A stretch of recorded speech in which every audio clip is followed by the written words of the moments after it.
Thank you so much indeed. Promoting well-being for all. Our shared vision for a better world. Ladies and gentlemen, just before we move to the next level where we will hear from development partners, just get your phone. We have the first gift ready. Let's have Menti there. Let's have Menti. So we asked you earlier on a very simple question.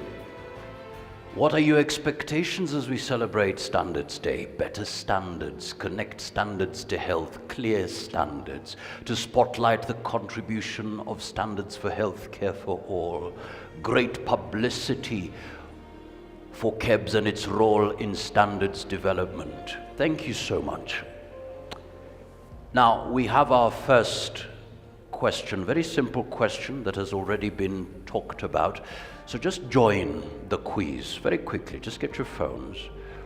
If you go to menti.com, the code is 4251 5770. You get there, you will choose an image. I hope it will not be exactly as you, but we need a name to identify you, because we have a very simple question that we'll be asking. The gift is ready for the first person. So we are ready to open the question. So the faster you are, well, you have it. So answer fast to get more points. We are asking a simple, when is World Standards Day celebrated? Come on, it's done. Simple question, simple question, simple question. We're done, we're done, we're done, we're done. Yeah. This is a simple question, very simple question indeed. No worries at all. Let's see, everyone has voted. Fantastic. 14th, 113th October, okay. 3 people still chose that, okay. Ladies and gentlemen, let's now see who the winner is this first question. Ladies and gentlemen, get ready, get ready, get ready, get ready. Whoa, where's Stacy? Where's Stacy? A big round of applause. Come on. You will have the honor of being awarded by the Acting Managing Director, KEBS, Madam Esther Ngari. Please, let's get the, wow. We're opening it in a big way. Come on, World Standards Day, first winner of the day. We still have 4 other gifts. Makofi yake tafadhali, makofi yake tafadhali. Thank you so much, Stacy.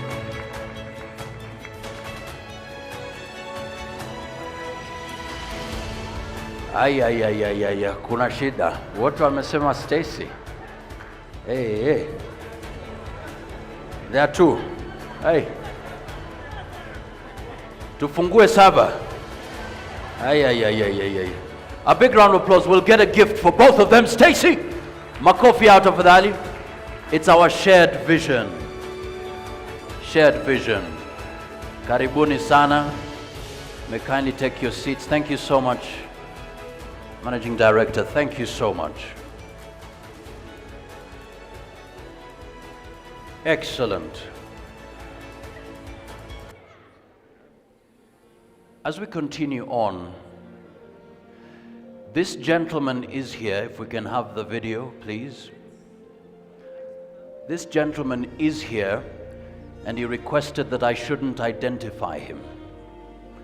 But as we talk about health, if it wasn't for standards, he wouldn't be alive today. He was working just like everybody else, like every one of us here, until he had to fight for his life.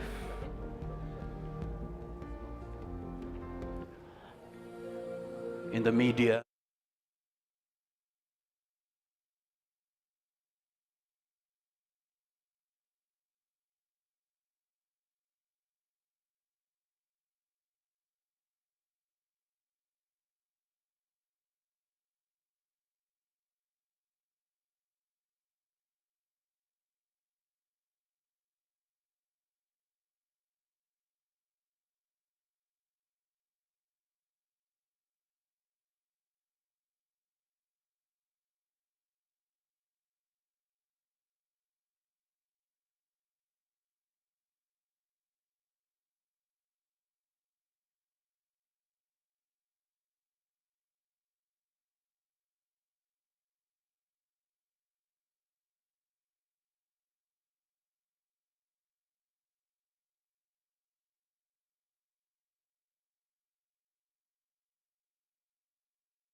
allow me to welcome the Country Director, Kenya Trademark Africa. A big round of applause, ladies and gentlemen, to Ahmed Farah. Karibu sana.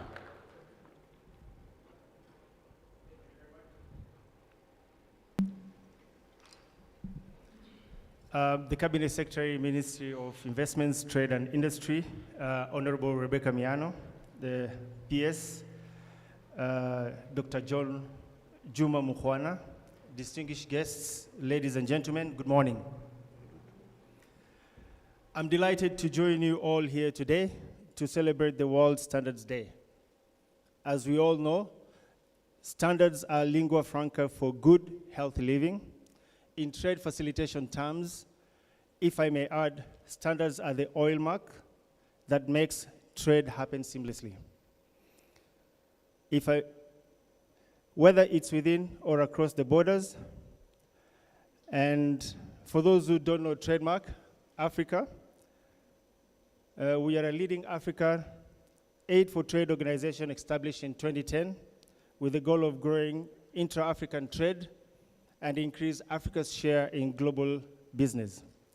Trademark Africa works closely with national governments, private sector, and civil society to reduce the cost and time of doing trade and to improve business competitiveness.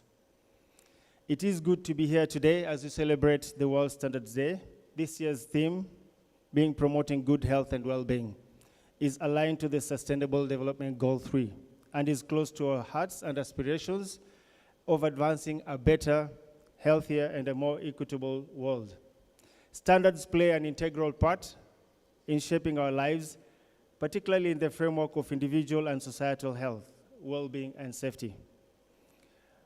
Clearly, without proper or good quality standards guiding our way of doing things, I'm not sure we'll be here today. From the food we consume, the cars we drive or depend on in our daily commute, the gadgets in our homes, the medicines we take, the water we drink, to name but a few, high-quality standards are a constant feature designed to safeguard our health and well-being, and therefore ensuring each of us is productive and working towards a common goal.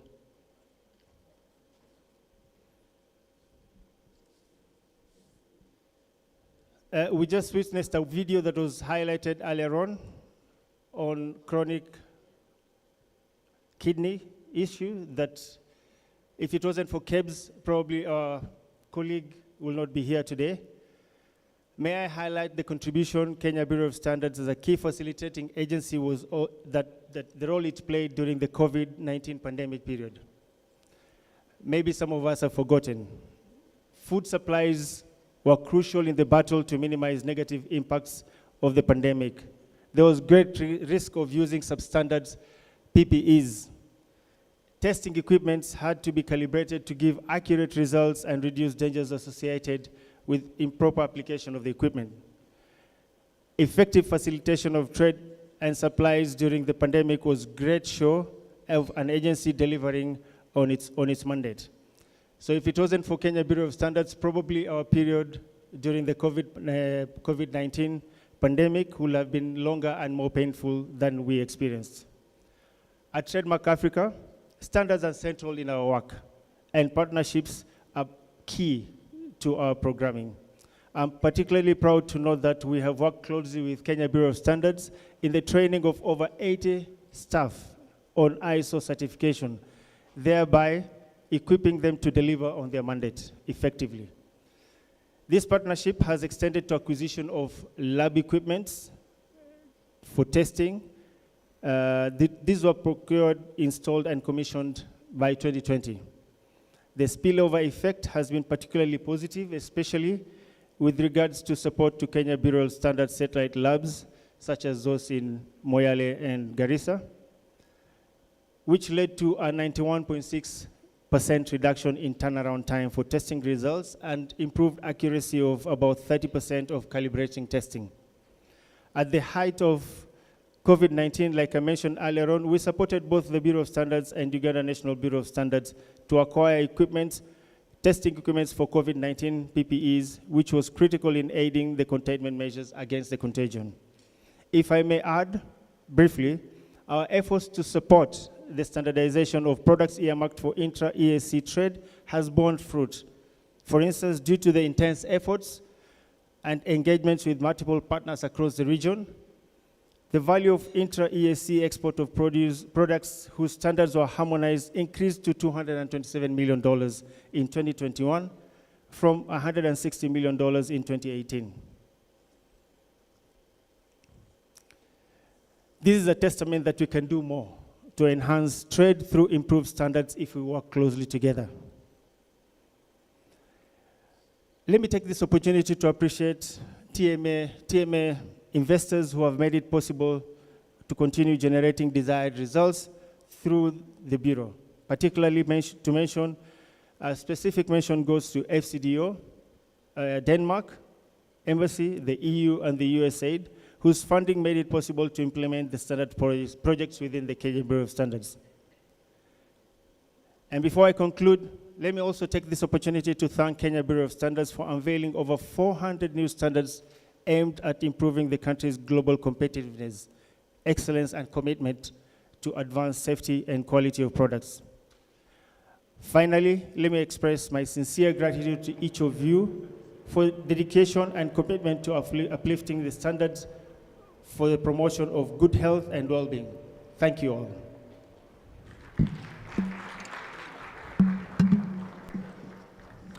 Thank you so much indeed.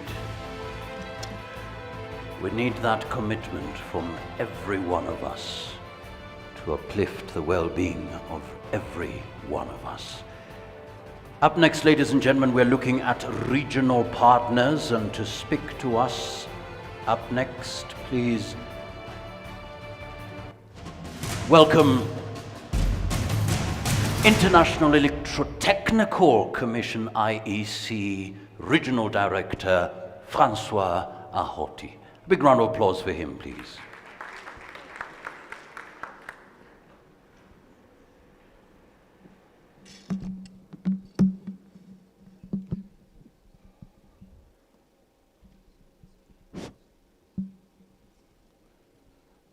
Chief Guest, Cabinet Secretary, Minister of Investment, Trade and Industry, Mr. Permanent Secretary, Mr. KEBS Chairman, dear Eddie Njoroge, Advisor to the ISO President, distinguished guests and participants, ladies and gentlemen, all protocol observed.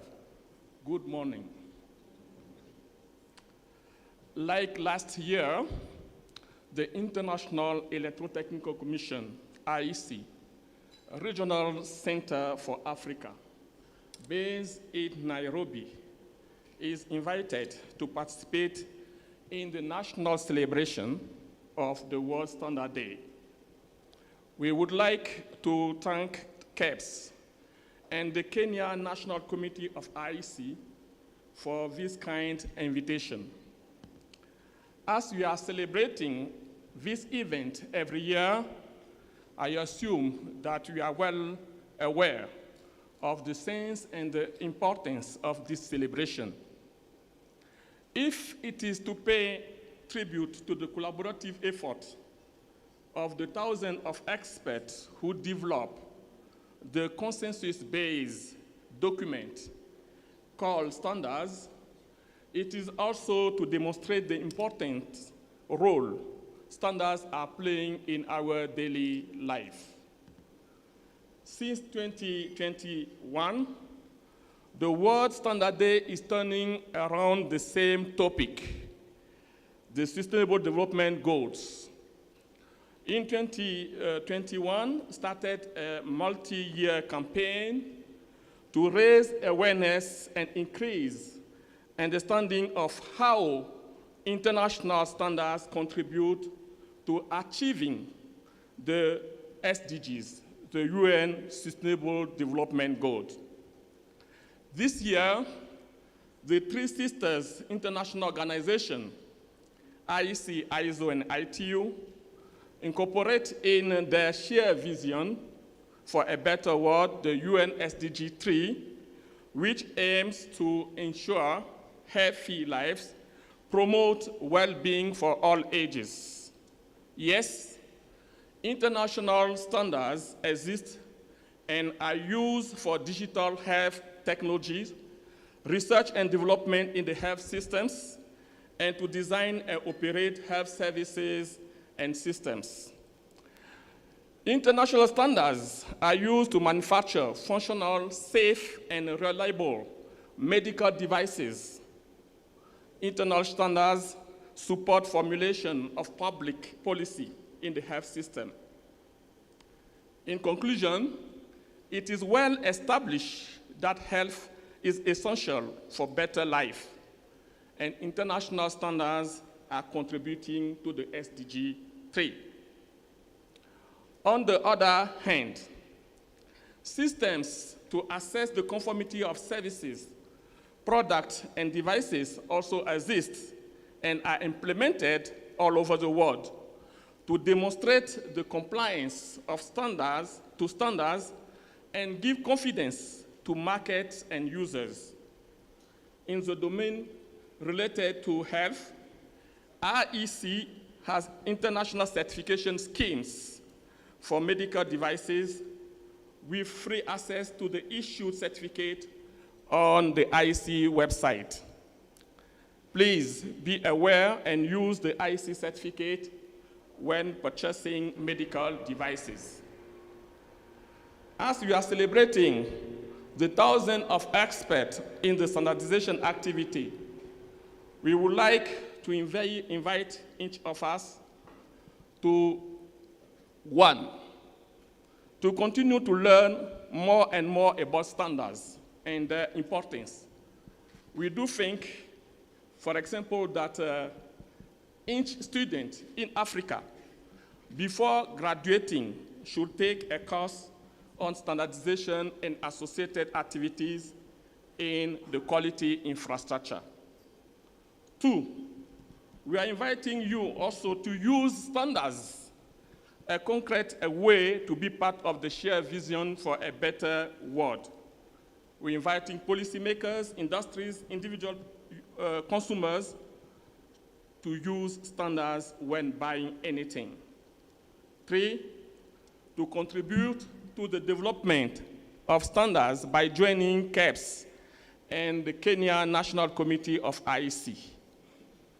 Four, to advocate for standards wherever you are and whatever you are doing. Doing so, all of us will be promoting directly or indirectly the shared vision for a better world. Let's believe in standards power for a better world. Because as the Swedish Institute of Standards taught us, it is not money that makes the world work, but it is standards. Yes, we can check by ourselves, and we will agree that it is a true statement. Money, regardless to its presentation, coins, bills, or service, needs standards. This means that as standardization workers, we have a tool which is stronger than money. Let's just value it. Let's advocate for it. Let's use it. Let's participate in the activities around standardization, and we will contribute for a better world, particularly when it comes to health issues. To finish, allow me to announce two things. First, the IEC Secretary General will have an official visit to Kenya and to Kenya National Committee of IEC next month in November. We greatly appreciate the ongoing preparation process to welcome this visit and have Kenya fully benefit from it. Secondly, I would like to invite you to join the IEC regional meeting General Meeting from 22nd of October 2023 to 1st of November. It is converted to go fully virtual, and registration are still open on the IEC website. If you need any support there, please don't hesitate to contact the IEC Regional Center for Africa, based in Nairobi, or the Kenya National Committee of IEC. I can see the president is there. Mr. President, thank you very much. So thanks a lot for your attention. Thank you.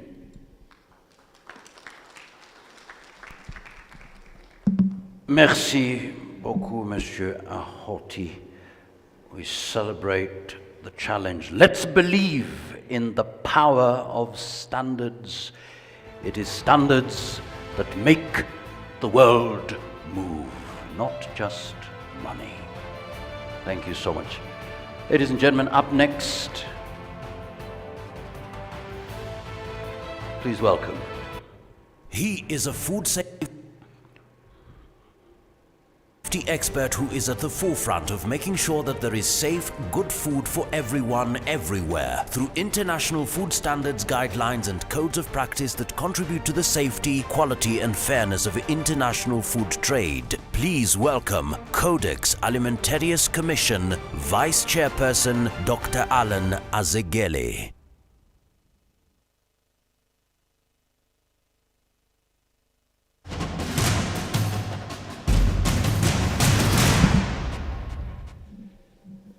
Thank you for the elaborate introduction. Chief guest, Cabinet Secretary, Ministry of Investment, Trade and Industry, Rebecca Miano. Principal Secretary, State Department for Industry, Dr. Juma Mukhwana. Chairman, National Standards Council, Ambassador Peter Munyiri. Managing Director, Kenya Bureau of Standards, Estangare, and also Codex Contact Point. Representatives of international standards organizations present, development partners, distinguished guests, ladies and gentlemen, good morning. Good morning once again. Well, I'm actually greatly honored to be here this morning as we celebrate the 53rd World Standards Day. In the onset, I would want to pass my warm regards from the chairperson of the Codex Alimentarius Commission, Steve Wan of the United Kingdom, my fellow vice chairs, Diego Varela of Chile, and Raj Rajaseka of New Zealand. I also want to thank the organizers of this wonderful event for giving me an opportunity to address this honorable audience. Well, the theme of this year's World Food Standards Day, that is a shared vision for a better world, which incorporates the principles of SDG 3, good health and well-being, resonates well with the statutory purpose of Codex, that is protection of consumer health and promotion of fair practices in food trade. It further speaks to the theme of the World Food Safety Day celebrations, which were held in June this year, whose theme was Food Standards Save Lives. Furthermore, Codex standards in their nature can assist member countries achieve United Nations Standards Sustainable Development Goals that are directly related to food safety and fair practices in food trade, and in particular SDG 2, which is focused on zero hunger, 3, which is our focus this time on good health and well-being, 12, responsible consumption and production, and SDG 17, which is partnerships for the goals. Our vision at Codex is to be where the world comes together to create food safety and quality standards to protect everyone, everywhere. Apparently, I've been talking about Codex. And what is this Codex? Codex is a food code, and it's a collection of standards, guidelines, and codes of practice adopted by the Codex Alimentarius Commission. The Commission, which is also referred to as CAC, is a central part of the FAO WHO Food Standards Program and was established by the two organizations in 1963 with the aim of protecting consumer health, promote fair practices in food trade, and thirdly, to promote coordination of all food standards work undertaken by international, governmental, and non-governmental organizations. It is this third purpose that underlines the importance of our work on advocacy and outreach, including me being here with you today and sharing this platform with representatives from other standardization organizations such as ISO and ARSO. The membership of Codex has grown in the last 6 decades to 188 member countries, 1 member organization, which is the European Union, and 243 accredited observers. And you will note that Africa Union is one of the observers in Codex. The development of global food safety and quality standards remains our core. Hundreds of guidelines and codes of practice and over 10,000 numerical standards that provide international agreed limits for additives, contaminants, residues of pesticides and veterinary drugs in food, all openly published through the Codex website in all 6 United Nations languages without charges to users, along with a wealth of other resources within the website. Ladies and gentlemen, Codex standards and related texts are voluntary in nature. They need to be translated into national legislation or regulations in order to be enforceable. The Codex Alimentarius Commission therefore plays a central role in global food systems. Codex food safety standards are considered to be the international standard used as guidance for national food safety regulation and often used as reference to litigate World Trade Organization trade disputes. In the same breath, the Codex Alimentarius Commission has been referenced in Annex 7 of the agreement establishing the Africa Continental Free Trade Area. Our mission in Codex is to protect consumer health, promote fair practices in food trade by setting international science-based food safety standards, food safety and quality standards. Food safety is therefore at the core of our work. So for Codex, this year we celebrate 60th anniversary and invite you all in the celebrations. We will be marking the achievement of 60 years of standard setting with special event at the Commission meeting next month. We will be relaunching the Codex website and transform the food code of standards, guidelines, and codes of practice with new, fresh format and layout for the digital age. Further, Kenya will be co-hosting with the United States of America the 54th session of the Codex Committee on Food Hygiene in Nairobi from 11th March to 15th March 2024. This will be a very major commitment by the country in ensuring that our commitment to food standards is assured. In conclusion, I would just say standards play an important part in guiding all sectors on how to apply good practices.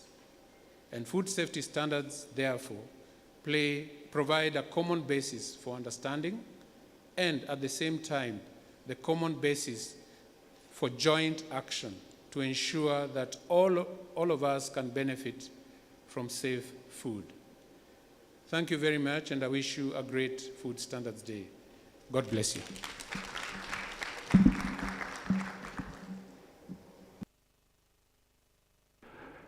Thank you so much indeed. Food safety, critical indeed. And we celebrate you, Daktari, for representing our continent on the global platform. Asante sana. Makofi yake tafadhali. And talking about food and health, I'm sure you have encountered this particular docu-series. And if you've not watched it, I'd kindly recommend that you watch. I mean, we want to live beyond possibly 100 years, and it is possible in places called the blue zones. I have found that most of what people think lead to a long, healthy life is misguided or just plain wrong. What if we could reverse engineer longevity? I spent the last 20 years trying to do just that. Is it okay if I... Instead of looking for answers in test tubes, I found 5 places around the world called blue zones where people are living to 100 at the highest rates in the world. What is the secret to living a long time? Community. If you're depressed, you're not going to live very long. So the steepness for us is very important. Just by walking, you have an additional energy expenditure. Do we want to be dormant or do we want to serve humanity? These people live to 100 at the highest rates in the world. And these secrets could help every one of us to get every good year we can get out of this body of ours. That is the promise of blue zones. Well, it will take standards for that to happen. Let me see, anyone who is 80 here? 80? Okay. So don't go away after break, because we will have a gift. We'll have a competition between the young and the young. So you don't want to miss that. In the meantime, this is a gentleman who has challenged us not just to take in standards, but to also develop our very own standards. Ladies and gentlemen, the one and only, and we celebrate him for his leadership, once at ISO and still there. A big round of applause, ladies and gentlemen, for the one and only Makofi Tafadhali, advisor to the ISO president, Eddie Njoroge. Karibu sana.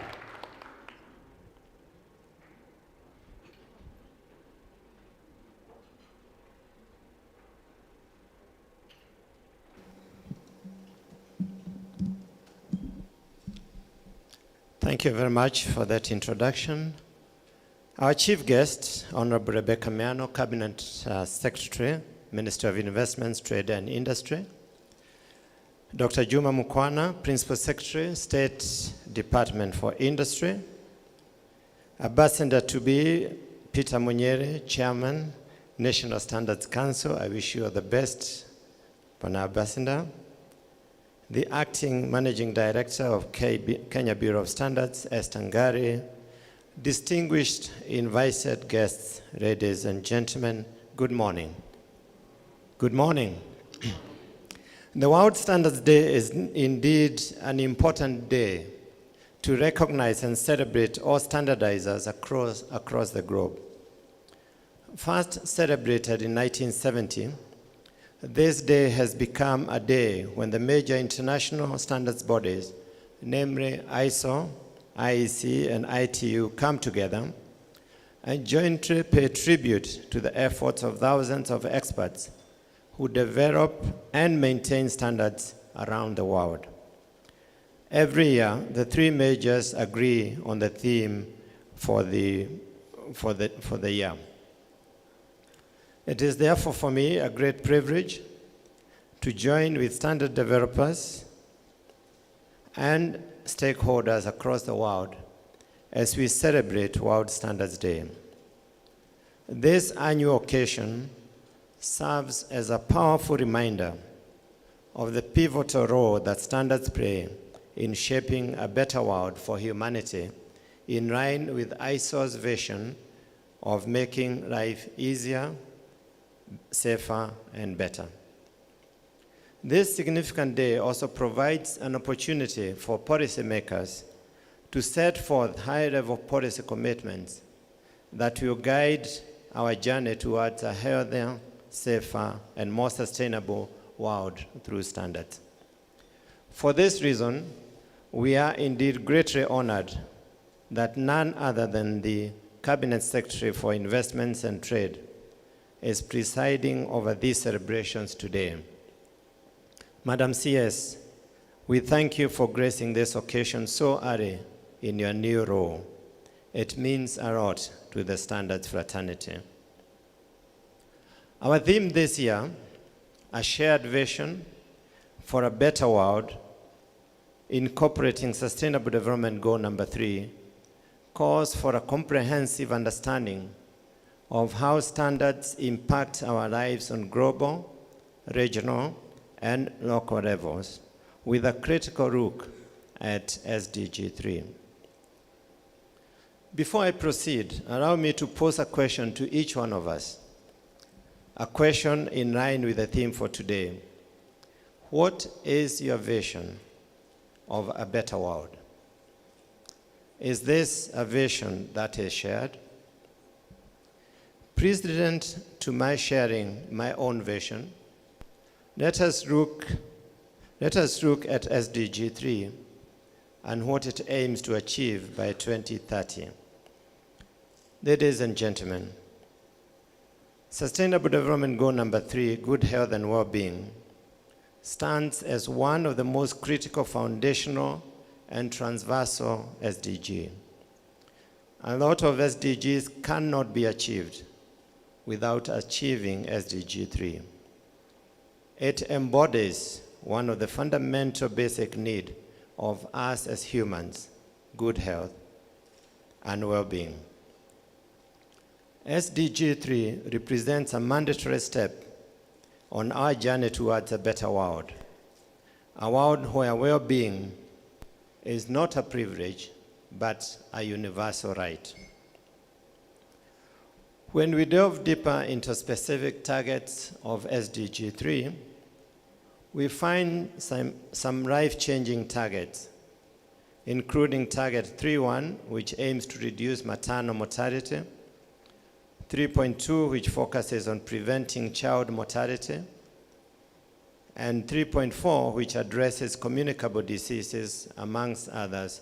We see the indispensable role of standards in shaping policies, procedures, and best practices in all these targets. But let me touch on one of the overarching targets of SDG 3, Target 3.8, the universal health care. Even though international standards like those published by ISO and IEC and ITU play a crucial role in shared vision for a better world and attaining these targets set out in SDG 3, the World Health Organization reports a concerning lack of progress towards achieving universal health coverage as outlined in SDG Target 3.8 for 2030. Unfortunately, the report says, around the world, approximately 2 billion people are grappling with financial hardships related to healthcare, with 1 billion facing catastrophic out-of-pocket expenses, and 344 million falling into extreme poverty due to health costs, thus missing SDG 3.82 indicator. This is why we as a country are indeed grateful that our own president has committed himself swiftly to establish a universal health coverage system, and this is commendable and should be implemented swiftly and without any further delays. So let me share now my vision of a shared future in the context of SDG 3. Journey with me into the future and imagine a world with reduced maternal mortality and a universal access to reproductive health services. Our shared vision should mean a world where expectant mothers no longer fear for their lives, where quality maternal health care is within reach for all. Imagine a world where children are not just surviving, but thriving, where they have access to essential health care and nutrition. A world where individuals lead healthier lives, free from the burden of injuries, communicable and non-communicable diseases. A world where healthcare isn't a privilege of the fortunate few, but a fundamental right for everyone. Achieving a shared vision for a better world within the context of SDG 3 means forging a path towards a world where health is not just the absence of disease, but the presence of complete physical, mental, and social well-being.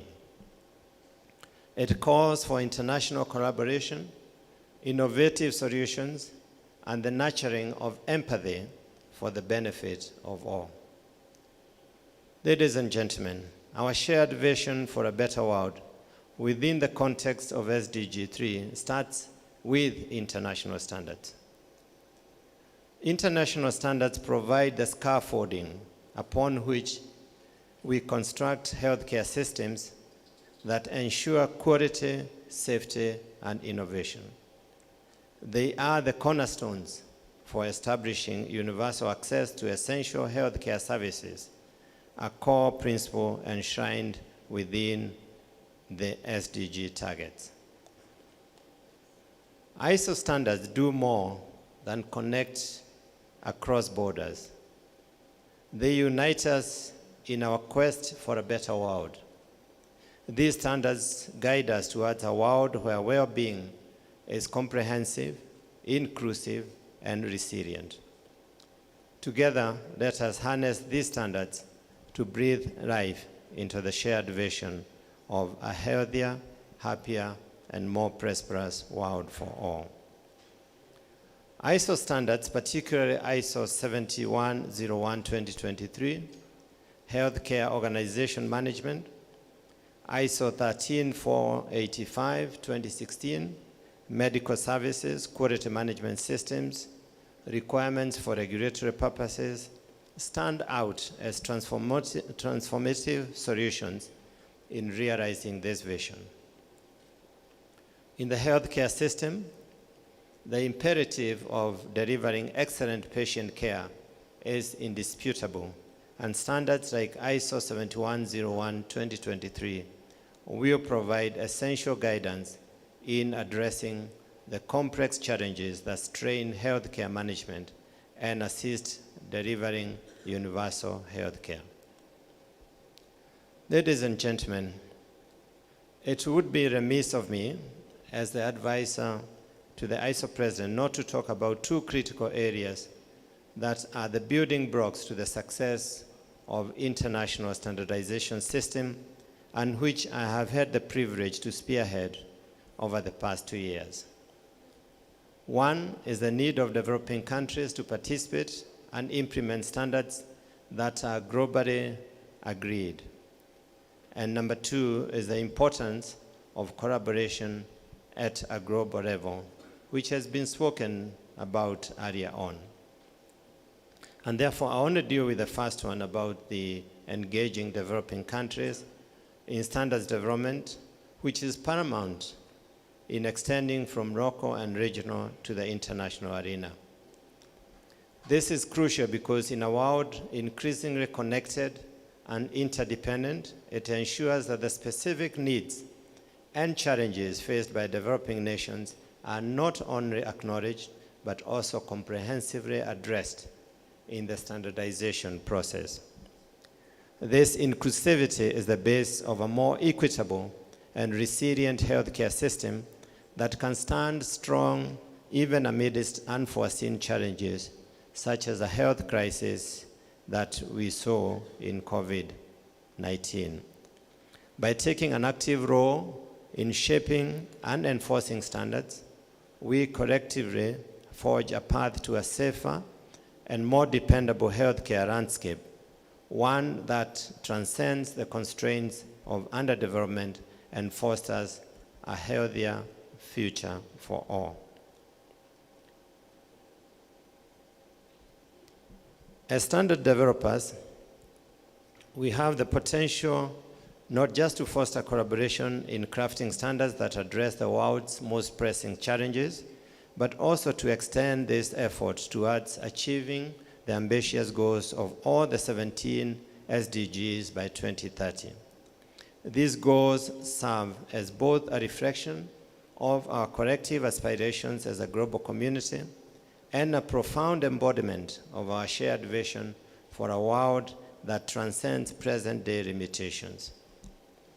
By actively participating in standardization processes, we empower ourselves to make tangible strides towards fulfilling these goals, driving us closer to the better world we envision. In conclusion, I would request that we all commit ourselves to international cooperation, empathetic innovation, and unwavering dedication to making a better world for all, where the shared vision of Sustainable Development Goal number 3 becomes a vibrant and inclusive reality, touching the lives of every person in every corner of the globe.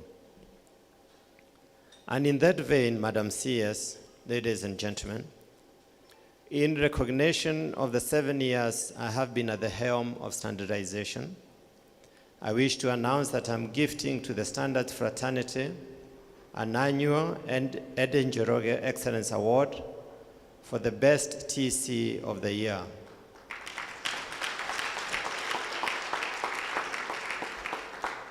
This will be both a cash prize and a trophy, and I will be consulting with the Standards Directorate for modalities, details, and criteria for the award.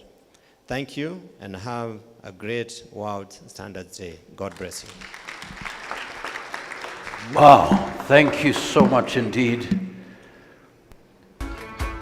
Thank you so much. Journey with Eden Njoroge into the future. Imagine a world where children are not just surviving but thriving. And when we talk of health, it's complete physical, mental, and social being.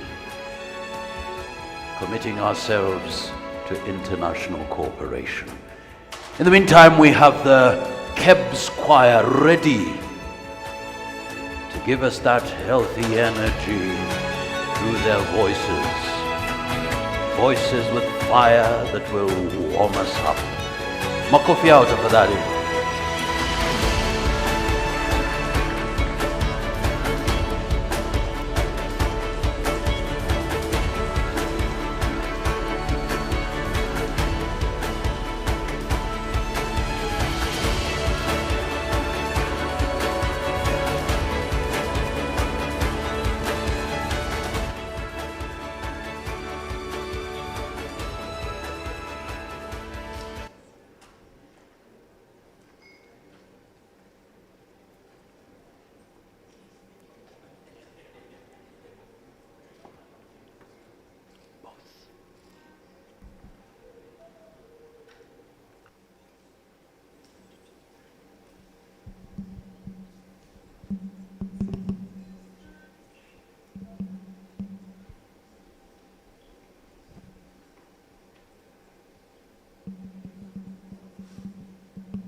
Thank you, honorable guests,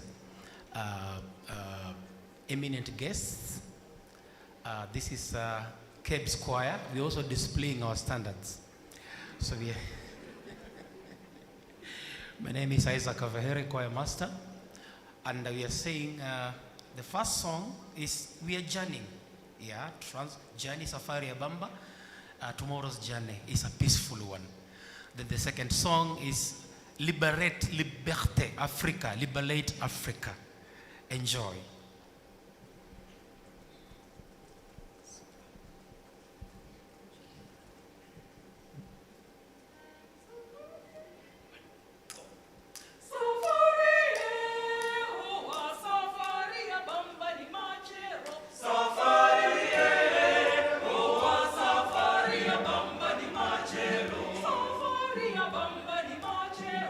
Safari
Wow.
Wow.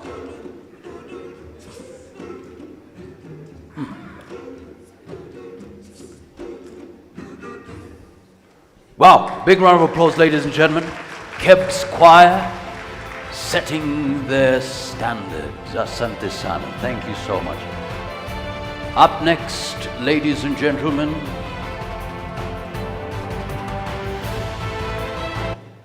He is a seasoned banking executive who has contributed significantly to the growth and change in the industry through strategic career choices and dedicated service. He is an accredited executive leadership coach and organizational change management advisor. His service at Family Bank, Barclays Bank, Cooperative Bank of Kenya and Standard Chartered Bank are a true testament to his strategic entrepreneurial insights in corporate leadership. Please welcome the Kenya Bureau of Standards National Standards Council Chairman Peter Munyiri.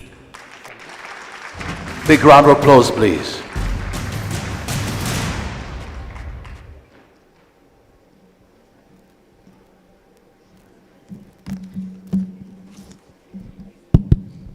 And surely I'll make strategic choices to save on time. Our chief guest, Cabinet Secretary Rebecca Miano, who is the CAS for Ministry of Investments, Trade and Industry, Dr. Juma Mukwana, Principal Secretary, State Department of Industry, Ministry of Investments, the National Standards Council members, Esther Ngari, the Managing Director of Kenya Bureau of Standards, Martin Chesire, the CEO of KENAS, Francois Ahoti, the Regional Director, EIC, representative of ASO, Secretary General, Development Partners, Trademark Africa, EU Delegation, USID, Mr. Eddie Joroge, the advisor to the ISO, President and the former President of ISO, Mr. Ahmed Farah, Country Director, TMA, and who are also sponsors of this event, participating government agencies, members of the Fourth Estate, distinguished guests, ladies and gentlemen, good morning. Good morning. I want to, first of all, introduce the members of the National Standards Council. They are present, they are here. Please stand. I've got Director Gilbert, please put your hand up. Director Momanyi, Director Yego, Director Nimo, Director Charo, Director Patricia, and Engineer Caro. The MD has also requested I acknowledge and introduce the directorate present who report to her. Please stand. I've got Director Rotich, raise your hand. Director Okorito, Acting Director. Director Chris Kibet, HR and Administration. And Director Morira. Thank you. That is That is a testament, our CS, that I actually know people. KEBS is people business.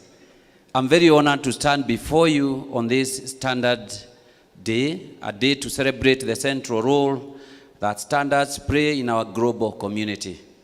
This year's celebrations are guided by the theme Shared Vision for a Better World, incorporating United Nations Sustainable Development Goal number 3, SDG 3. I also want to just give a small story pertaining to our CS because this is her first official function with the ministry and it has started with KEBS. I'll not embarrass her. Several years ago, as a strategic professional in banking sector, I met our CS where she was driving reforms in the energy sector. It's not very many years, but it is a while ago. But I'll tell you for a fact that she is an excellent driver, passionate, go-getter, a firm believer in good order, good corporate governance, and that sets the standard of the ministry and KEBS, and we need to have a faith. Ladies and gentlemen, this theme signifies a profound commitment to making the world healthier, happier, fairer, and more prosperous for all. SDG 3 stands at the heart of a shared vision focusing on ensuring healthy lives and promoting the well-being of everyone. This theme underscores the essential values and principles that unite all of us, cutting across borders, social differences, and industries. SDG 3 reminds us of the fundamental human right to good health and well-being. It challenges us to leave no one behind, to reduce inequalities in access to health care, and to create a world where no one suffers needlessly due to preventable diseases or lack of health care. In a sense, we are required to apply standards in supporting health care. As the national chairman of the Standards Council, I reaffirm that calibration and application of scientific metrology in medical equipment for diagnosis and treatment and application of medical-related standards takes center stage in this conversation which we have today. Ladies and gentlemen, I would like us to reflect deeper on the significance of this theme and how it embodies the spirit of cooperation, progress, and innovation. And that is why you find we have got several prayers who are here to celebrate the Standards Day. Incorporating SDG 3 into our shared vision requires a commitment to not only in developing but also implementing the standards to promote the health, well-being, and accessibility for all. It means considering the needs of the most vulnerable, the marginalized, and those living in undeserved conditions. It is a call to innovation to create healthcare solutions that are not only effective, but also affordable and accessible to everyone. Our shared vision to encompass the importance of research and data-driven decision-making is important. Standards thus play a pivotal role in the standardization and harmonization of data collection and analysis, enabling us to make reliable decisions and track progress towards the goal we intend to achieve. With standardized data, we can identify gaps in healthcare delivery, target resources more effectively, and measure the impact of our efforts.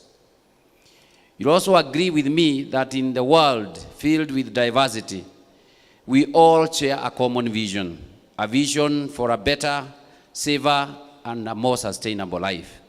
It is this vision that transcends borders and resonates with people from all walks of life. Standards are the tools that help us turn this shared vision into a reality.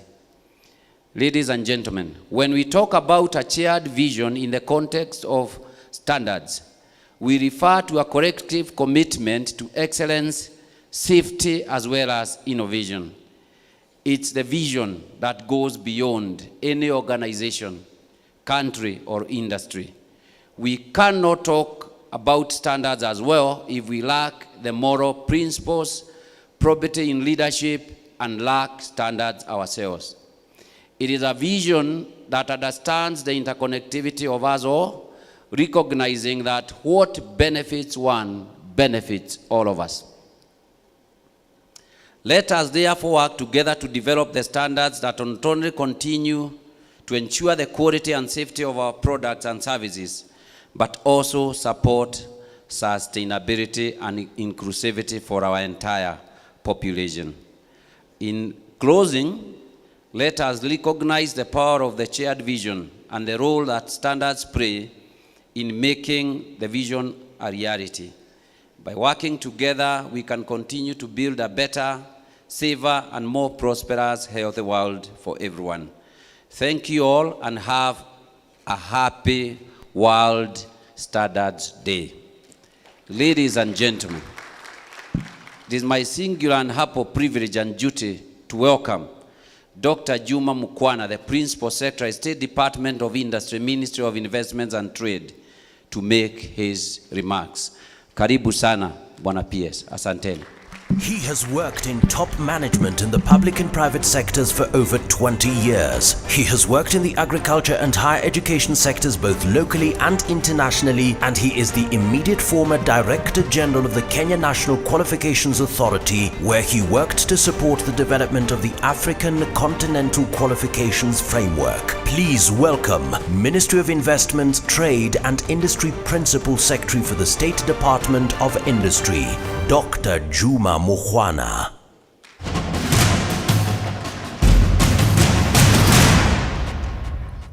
Good morning, members. I want to start by, first of all, recognizing the presence of our Cabinet Secretary, Honorable Rebecca Miano, who is my sister.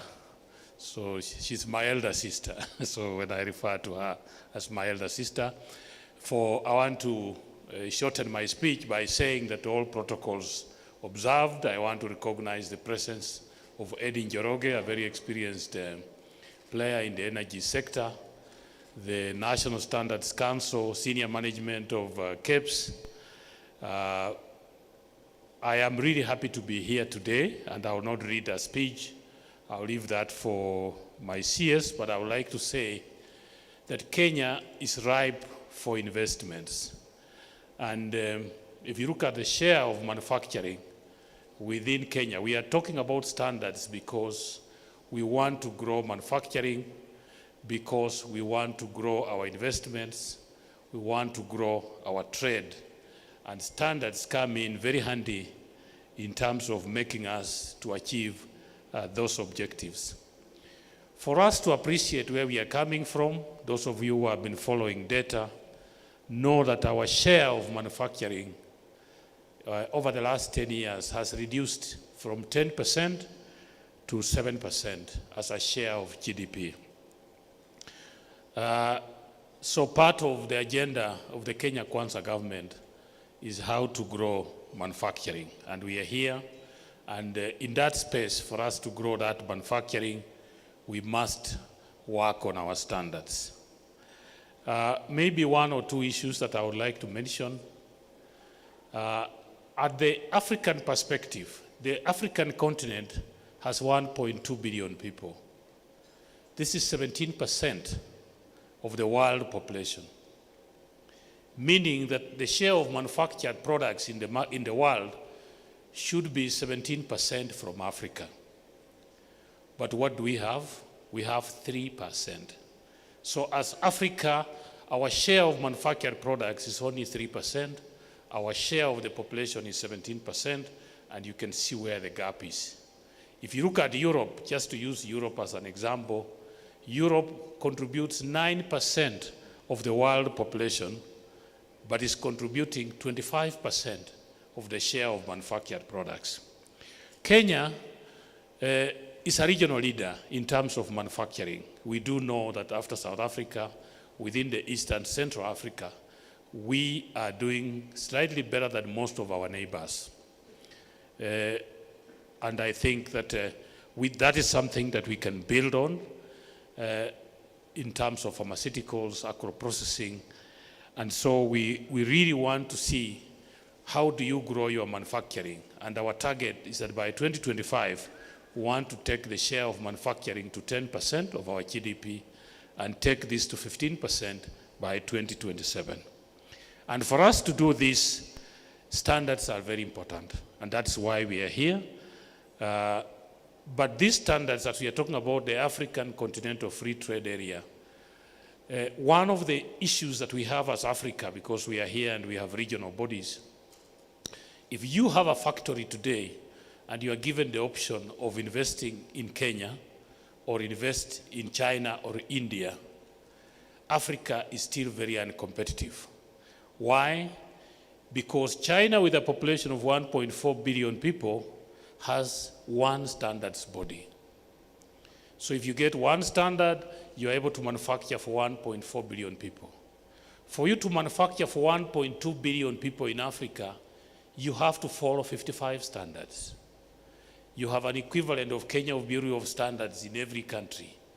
So as Africa, and that's why we are very excited about the regional bodies like the African Standardization Organization, because as Africa, for us to become competitive in manufacturing, we have to find a way of how to break down the barriers of standards across different countries. That is an urgent issue. So we cannot talk about African Continental Free Trade Area without immediately starting to adopt a protocol that will enable us standards to move across countries seamlessly. I'll give you an example. I think when we signed the AFTA agreement, Kenya made its first sale to Ghana of tea. The tea from Kenya to India and China takes about a week. To Europe, about 10 days. Our first sale to Ghana took us 4 months for the tea to move from Kenya to Ghana. That is what we are talking about. So sometimes I think, and it's because of those kind of issues, mutual recognition of standards across the board, but also we had other issues in terms of how do you transport goods from Kenya to Ghana in the fastest way possible. It looks very close when we talk about an African continent, because 1.2 billion is very good. Cameroon here is only 3,000 kilometers from Kenya by air. But if you want to export to Cameroon by sea, how do you do it? You go to Mombasa, you go to Durban, you go to Cape Town. By the time you hit Douala, you have covered 10,000 kilometers. So India is actually nearer to us at 5,000 kilometers than Senegal. And that's why, as we talk about Africa, Africa will only become competitive if Africa will break down the barriers. You already have a geographical problem. So we must cut down on the other bureaucracies that delay the way we work with each other. So as we talk, Kenya is very keen on developing the East African market, because we already, as East Africa is one of our biggest markets. We are looking at the African continental trade, and we do know that we have other barriers. So the ones that we should be able to remove, we should be able to do that. The other issue that I want to mention is that the Kenya Bureau of Standards has 9,000 standards, but you're only using 10%. So the board, the Standards Council that is here and the top management, we need to ask ourselves, do we need more standards, or do we need to revise what we have? Because if you have 9,000 standards and you're only using 900, we also know that within the market, nearly 3,000 goods don't have standards. So I think it's a good time to reflect as we talk about standards. Because I've also come across different products in the market. For example, if you talk about cement, that sometimes we have two standards for 33%, 42%, but we have cement that is 72% that may not be covered. So I think it's a good time to reflect, for the council to go back and ask ourselves, if only 10% of our standards are being used, what is the problem with the other 90%? Is it that they are not relevant? Is it that they are not up to date? Is it that they don't address our need? And that is one issue. The other issue that we also need to look at is the micro and small enterprises. A lot of products from that space are not being certified.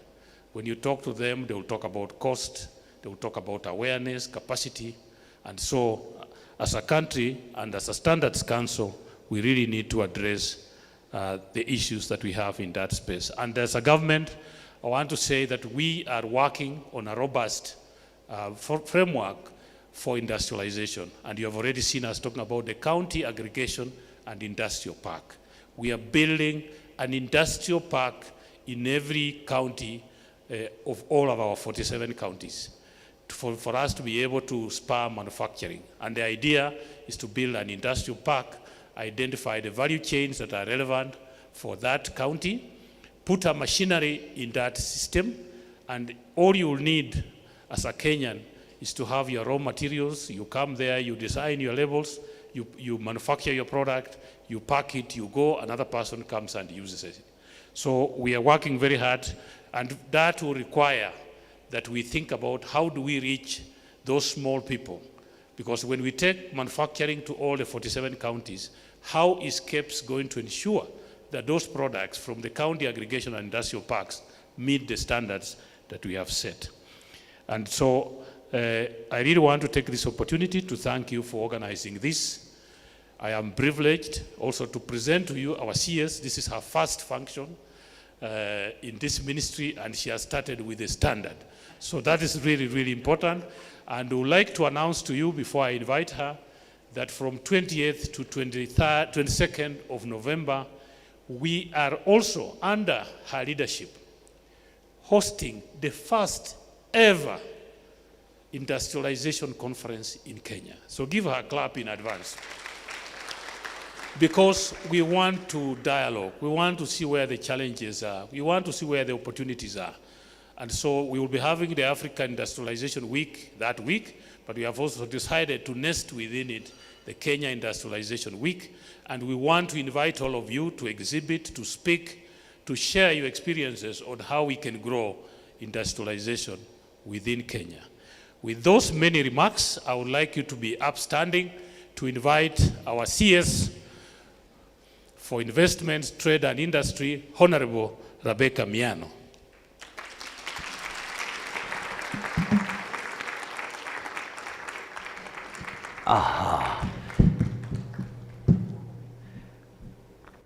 Thank you so much. And she, as she comes, there is just a quick request here, if we can just celebrate the moment.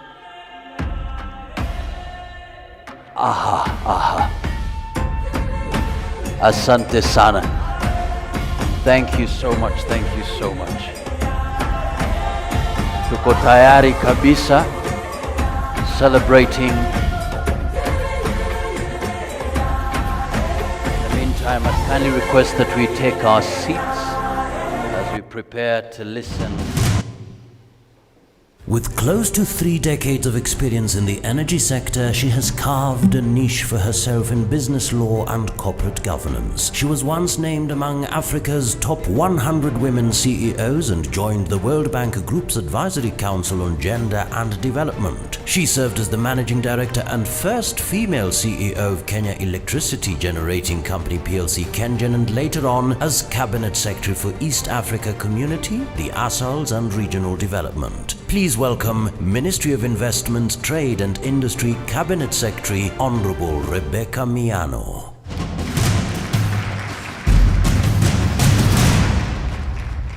Thank you very much. The Principal Secretary, State Department for Industry, Dr. Juma Mukhwana, National Standards Council Chairman, the Managing Director, Kenya Bureau of Standards, the Regional Director, IEC, the Trademark Africa Country Representative, and other development partners, the advisor to the ISO president, the KEBS board members present, government agencies represented here today, and all the CEOs in the house, our friends from the media, distinguished guests, ladies and gentlemen, good morning. We should have a standard for responding to a good morning. This year's theme of the World Standard Day is Shared Vision for a Better World. We therefore join the rest of the world to acknowledge and celebrate the endless hours dedicated by thousands of experts across the globe. And this is to bequeath humankind a better chance to experience a better and more dignified life. That's what standards are all about. The worthy individuals who spend countless research hours to develop standards aimed at guaranteeing the safety and quality of goods and services we use daily are indeed our heroes and heroines or sheroines. And we mark this World Standards Awareness Day to raise awareness among regulators, industry, and consumers as a way of emphasizing the importance of standardization as a crucial ingredient in the ecosystem of the overall global economy.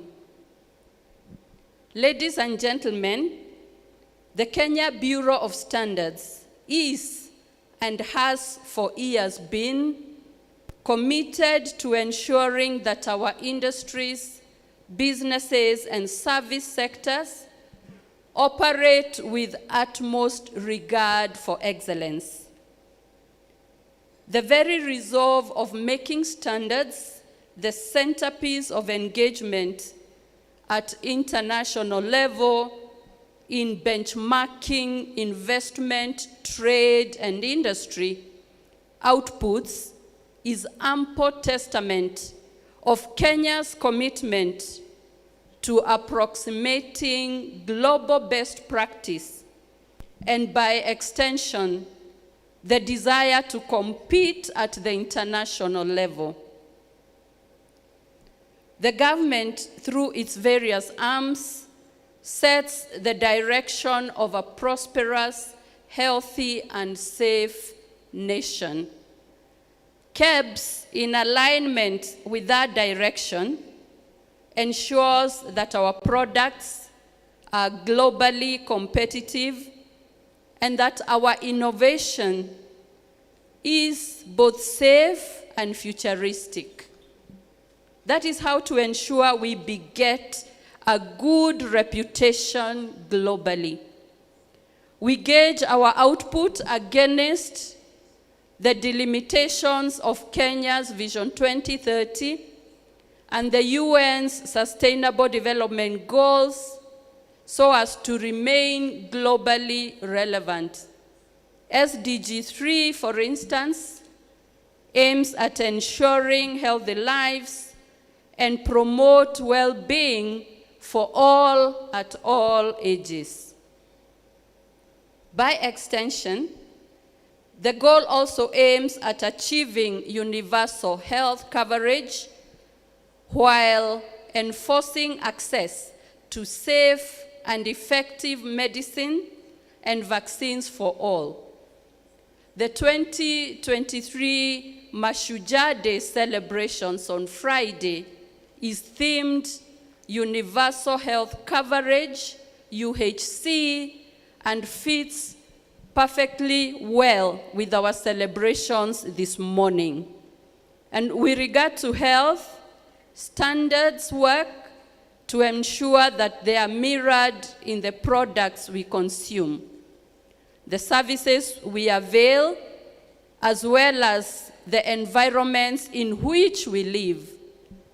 Standards in this regard are actually meant to ensure our food is nourishing, our medicines are effective, and our environments are hygienic and safe. The delivery of health services operates on a strict regimen of standards and universal priorities. Therefore, as we commemorate World Standards Day, let's celebrate not just the standards themselves, but the future horizons of excellence our service provision portend as a duty to protect and dignify Kenyans.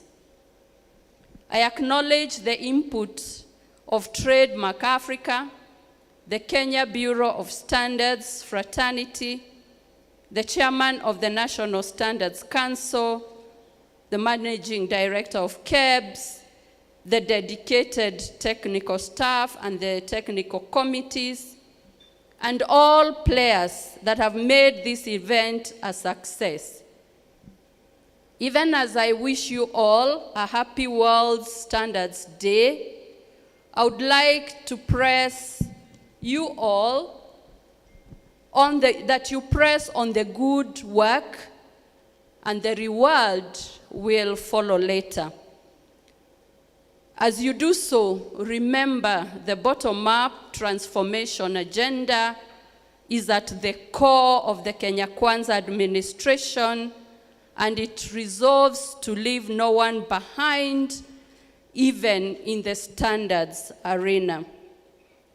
It is said that God is a God of standards, to borrow from the prayer this morning, and it is therefore a lot of godliness to have good standards. I also want to acknowledge that our president is a president of standards, including timekeeping and other things. And I urge all of us today to make Kenya a country of standards. That's the only way we will attract investments, spur trade, and industry. It is also said that the quality of a country is reflected in the standards it sets for itself. I do pray that we will have high standards on integrity, on governance, on behavior, on timekeeping, and other things. But it's also known that you cannot have high standards without good disciplines.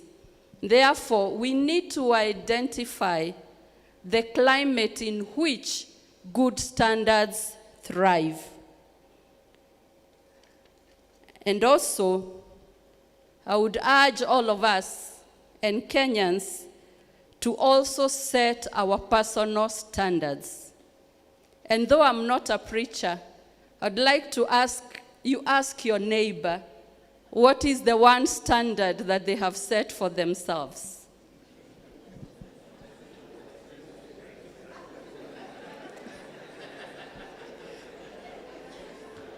And now that we all have standards that we have set for ourselves, I want to ask you, please refuse to lower your standards to accommodate those who refuse to raise theirs.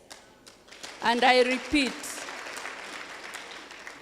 refuse to lower your standards to accommodate those who refuse to raise their standards, whether at an individual level, corporate level, country level, we hold on to our standards.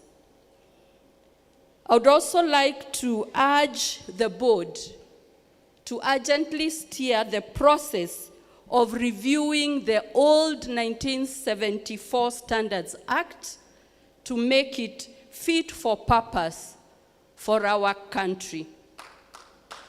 And finally, as I conclude, since KEBS is the custodian of the Eastern African time and the relevant clocks that go with it, I would urge KEBS to come up with a timekeeping standard, because we know that good discipline in timekeeping is also a catalyst of investment and also trade and industry.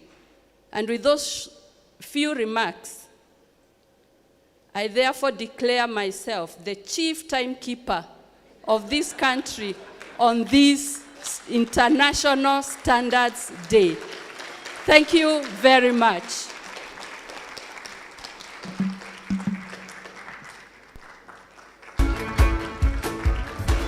Big round of applause, ladies and gentlemen. Thank you so much. Asante sana for your commitment. And ladies and gentlemen, we want to move on very quickly to celebrating in a dramatic way. As we kindly take our seats, we have two sets of gifts we want to give. One is really a recognition of the Standards Development Team. And here we're focusing on retirees.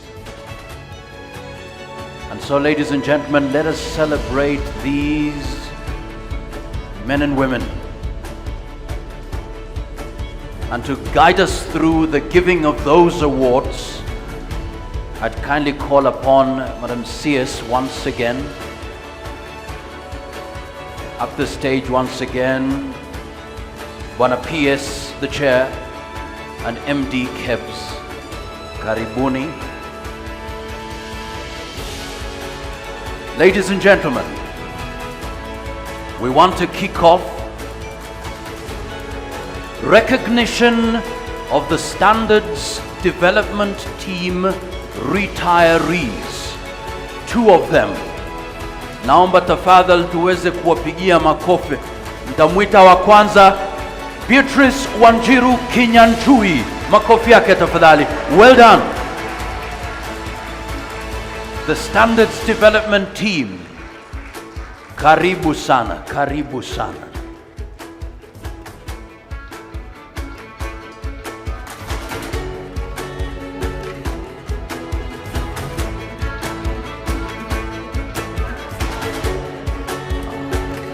Asante sana. Madam Beatrice Wanjiru Kinyanjui, please take the stage.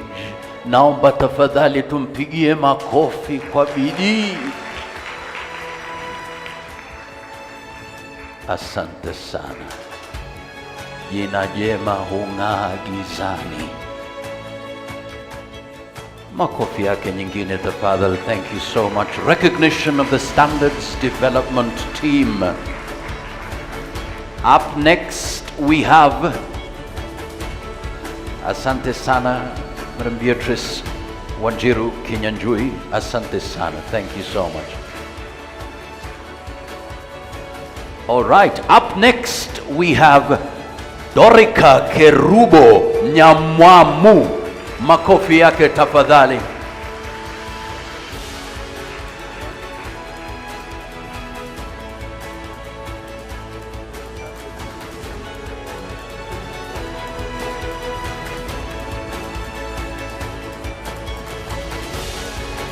Makofi ya Mama Dorika Kerubo Nyamwamu. Karibu sana. Recognition of the Standards Development Team retirees. And we have the officers, Standards Development Team, who are here. Naomba tafadhali tusimame. The Standards Development Team mko wapi? Makofi tafadhali to Dorika Kerubo Nyamwamu once again. And now all the Standards Development Team members, mpo wapi? Mpo wapi tuwaone? Hebu tuonyeshe mikono yenu. Makofi yao tafadhali. Asante sana. Thank you so much. We celebrate you.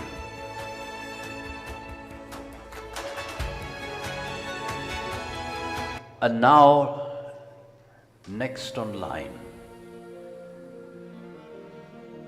the role of standardization in promoting the growth of micro, small, and medium-sized enterprises for sustainable, inclusive, and diversified industrial and economic development in Africa. There was an award. This was the 10th ARSO essay, and we have 3 winners, ladies and gentlemen. These are winners. And we will start the first, actually the third, then to the top. A big round of applause to Frank Omoyo. Frank Omoyo Ukwapi, winner of the 10th ARSO essay. Well done, well done, well done, well done, well done.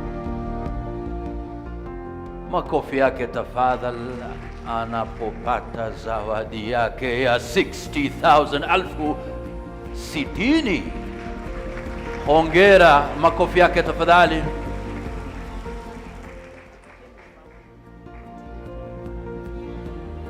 Now, interestingly, I'm told, Frank, interestingly, I understand that he became #1 continentally. Wow! Number two continent, in the continent. A big round of applause. Frank Omoyo, well done, well done. Excellent. Aya, Joe, well done. Aya. Up next, Dave Mwita. Dave Mwita uko wapi? Dave Mwita uko wapi? Joe, 10th ARSO essay winner. Hebu tuangalie. Barobaro kabisa. 70,000, ladies and gentlemen. Makofi yake tafadhali. Dave Mwita. Asante sana. Well done. The role of standardization in promoting the growth of micro, small and medium-sized enterprises for sustainable, inclusive, and diversified industrial and economic development in Africa. And now, ladies and gentlemen, to the top winner. Please, prepare yourselves. Let's all be upstanding for this. Let's all be upstanding for this. We celebrate the one and only Vincent Kiplangat. Uko wapi Vincent? Vincent uko wapi? Hey! My brother. Excellent. Welcome. Makofi yake tafadhali. Fantastic. Well done. 80,000, ladies and gentlemen. Makofi yake tafadhali. Well done. Asante sana. Well done. Thank you so much. And Bwana Vincent, well done. Thank you so much. And as we close this session, after the break, Vincent, prepare yourself for a competition with the very other youngest person in this room after the break. But in the meantime, we want to now unveil the new standards, and I'd kindly call upon Madam PS and your Madam CS, apologies, with your delegation. Karibu sana. Madam CS, Bwana PS, Chair Kebs, MD, and Country Director, Trademark, Bwana Para Trademark Africa, and Bwana Eddie Dorogen, Karibu sana. Ladies and gentlemen, we are ready to unveil the new standards. We will have our countdown, and then we unveil.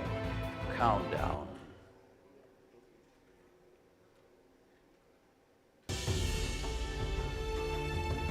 9, 8, 7, 6, 5, 4, 3, 2, and 1. A big round of applause, ladies and gentlemen.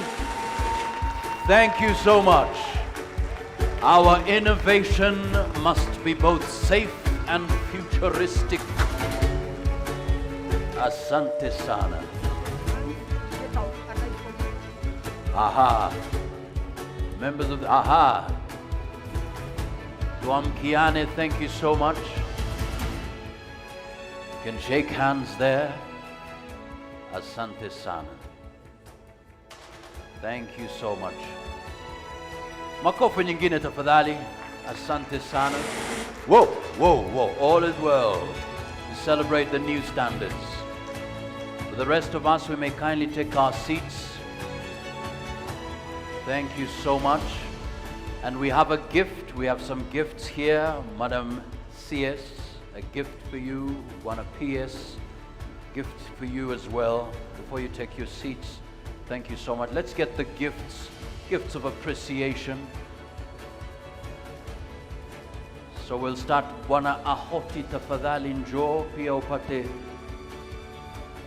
You get your gift of appreciation. Thank you so much, Bwana Eddie. Many thanks. We celebrate your leadership.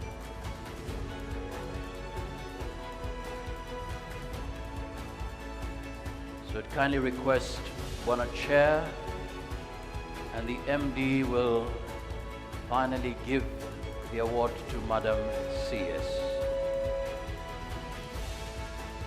Makofi tafadhali. Thank you so much. You're a champion. Asante sana. Bwana PS naye pia atapata zawadi yake. Makofi tafadhali. Bwana PS, thank you so much. Trademark Africa, thank you so much for your support and partnership.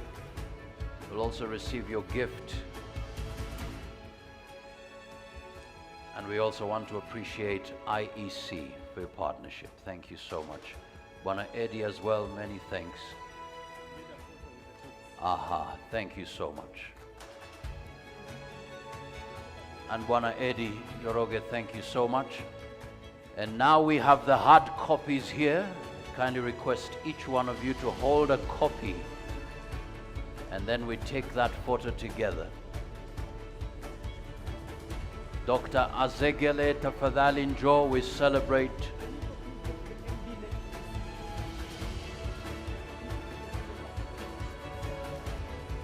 Daktari, karibu sana.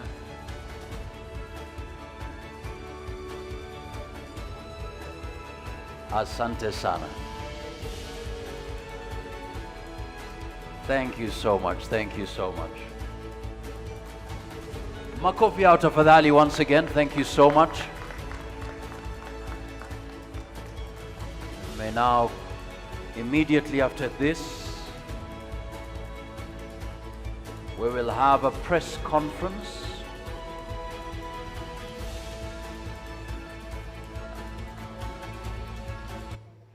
And before that press conference, we want to take a group photo, all of us.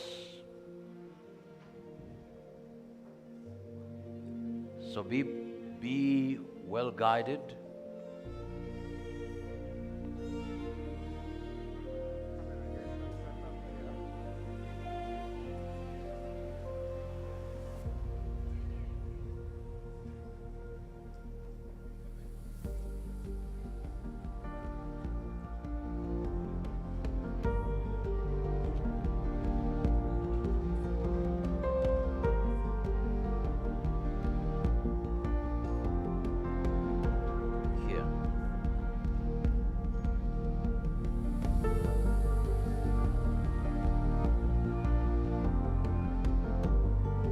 Thank you so much, Madam CS, for your time. Ladies and gentlemen, we want to flood this front space. So I'd kindly request our dear chief guest with your delegation will stand here facing the audience, and for the rest of us will come behind them It's a shared vision, so I'd kindly request, please, we'll have others at the top here. Members of the Fourth Estate, please get ready. At the front here.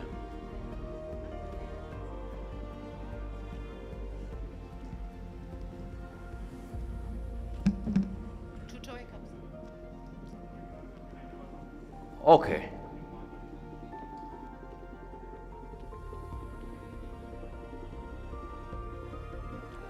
For the rest of us, I'd kindly request that we come up here.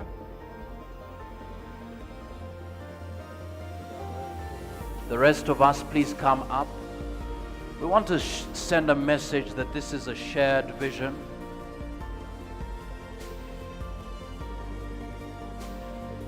But others can also come.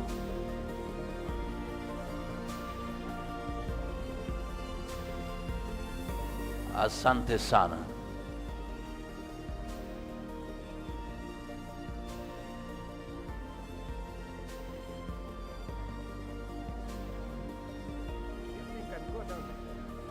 I'd kindly request that's enough for those who are up here.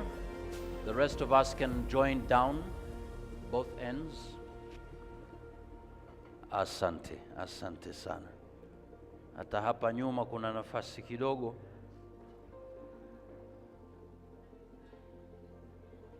Thank you so much.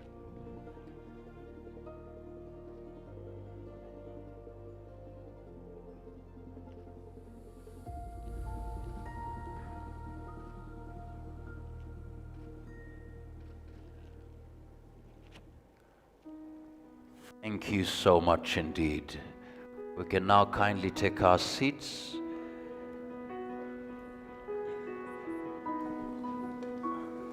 But a final exercise for Madam CS and your delegation. We have a media corner here. Members of the Fourth Estate have a few questions. This corner here where we had the unveiling. Very few questions and then we'll be done. Yes, this side please. This way please. Just where we had the unveiling ceremony. Now for the rest of us, please welcome for a tea break, coffee break, a beverage break. Starting now. Karibuni, karibuni. For the rest of us, please come this side.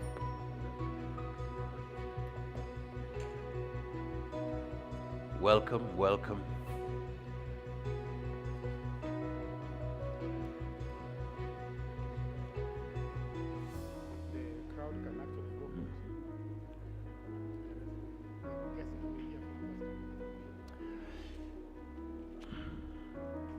Mwambie mwenzako karibu chai, karibu chai, karibu chai. Please take your break. Served outside, please go ahead. We should be back in the next 20 minutes, top of the hour, 12 p.m. to conclude. Please welcome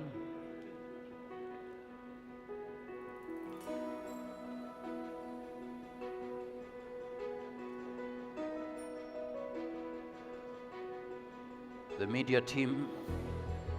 Let's kick off. Now your time.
working by a new group, SEZ, coming up in November.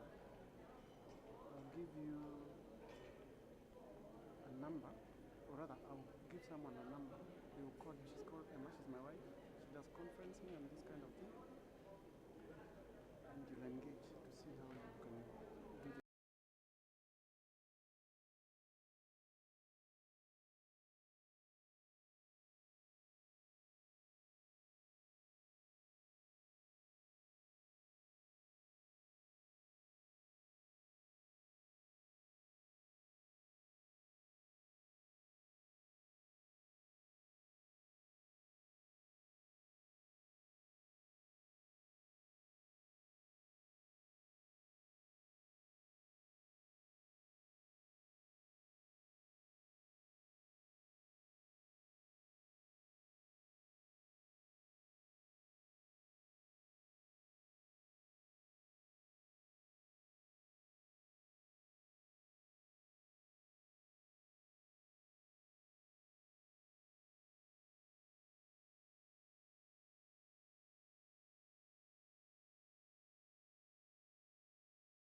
hatutaiacha milele.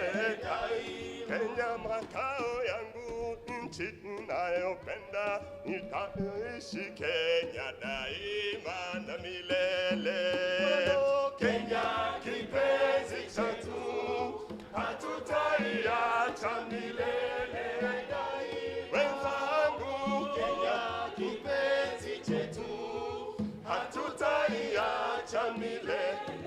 Oh, sitaiacha Kenya nchi yangu, mimi ni mwana Kenya daima, na nikienda ng'ambo nitarudi, mimi ni mwana Kenya.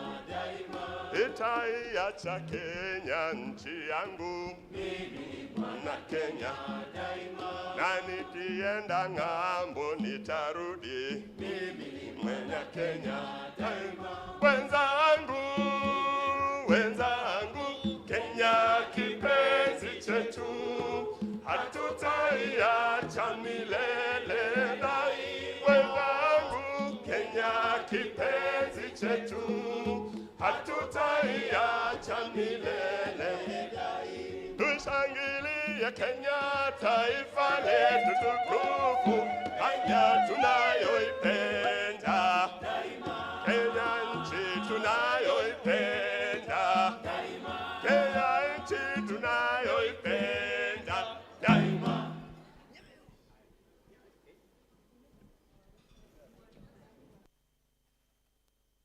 Big round of applause to the KEB squad. Thank you so much, Manakavehere. Many thanks. And I have an assignment. I have a skipping rope here. And we're talking about health. From your own, just look around. Vincent.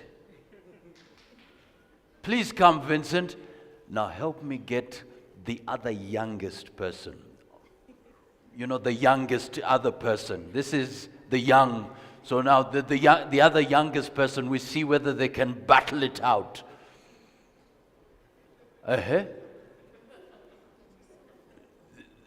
Now actually, the youngest from the other side. Yes. The youngest from the other side. We still have quorum there as well. Who is that? You've been pointed.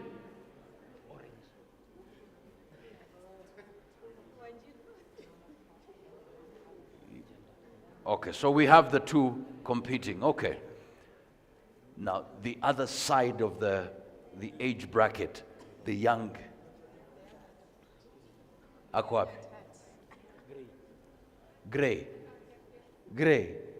And Joe. Him? Yeah, please come. So we're going to battle it out, eh? So we see, and can we have the timer, please? Let's have timer. Let's have the timer. Let's have the timer. 1 minute. In the meantime, a big round of applause to the KEB Squire. Thank you so much. Manakavere, celebrate you. So we have the gentleman, and now I need you to also choose the other youngest that you're going to compete with. Thank you so much. Do you have, in 1 minute, let's see how many you're going to make it. Are you ready? Roll it.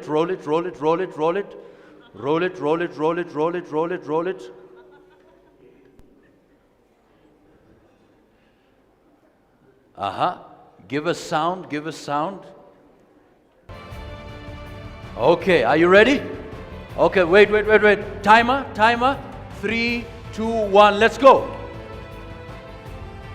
4, 5, 6, 7, 8, 9, 10, 11, 12, 13, 14, 15, 16, 17, 18, 19, 20, 21, 22, 23, 24, 25, 27, 28, 29, 30, 31, 32, 33, 34, 35, 36, 38, 39, 40, 41, 42, 43, 45, 46, 47, 48, 49, 50, 51, 52, 53, 55, 56, 57, 58, 60, 61, 62, 63, 64, 65, 66, 70, 72, 73, 75, 76. 78, Okay, 80, okay. 1 minute, 80. Break, tell the young, come on, we are here. We've been here. Okay, 3, wait, just a moment. No, not yet, it's okay. Timer is ready. Okay, 3, 2, 1, go. 1, 2, 3, 4, 5, 6, 7. Okay, let's have the ladies. Come. Choose another person you're going to compete with. On the other side.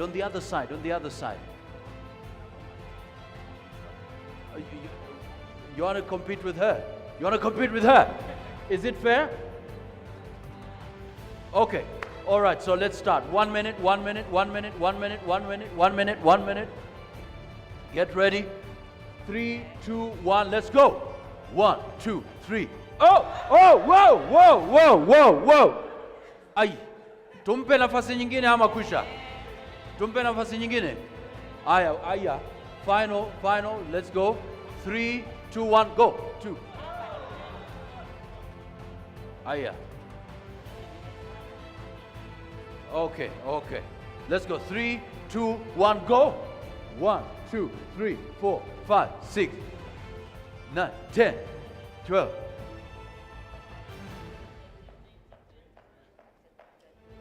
24. Okay, my coffee. All right, let's see.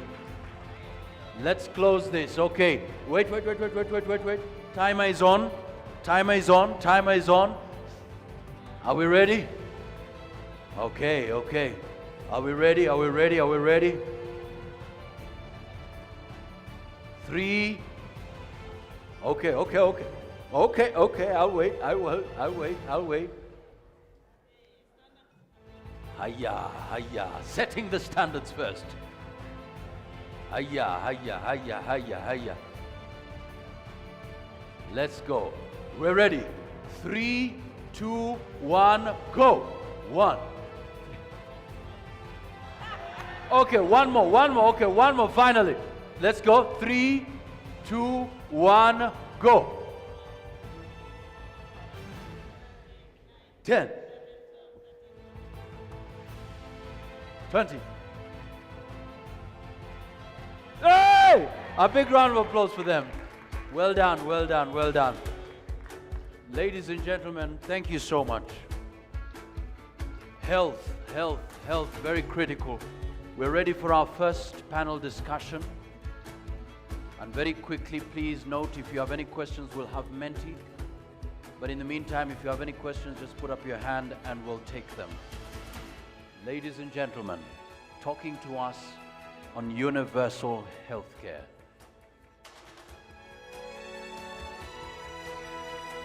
A big round of applause to the moderator, Bwana Humphrey Odhiambo. A big round of applause to Humphrey Odhiambo. I'd kindly call upon the panelists.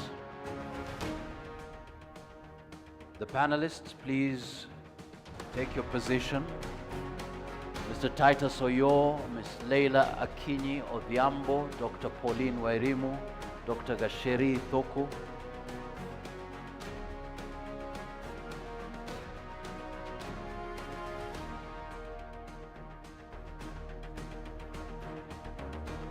Are we ready?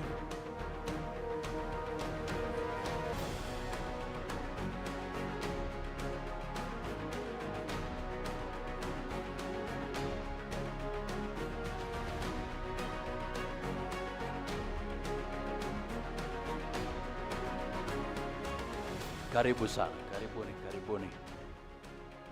Immediately after this, we will have the road traffic and environmental health coming up soon. In the meantime, Bwana Humphrey, over to you. Sorry.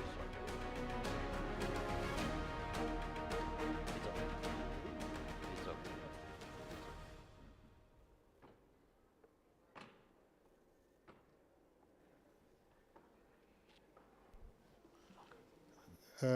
Good.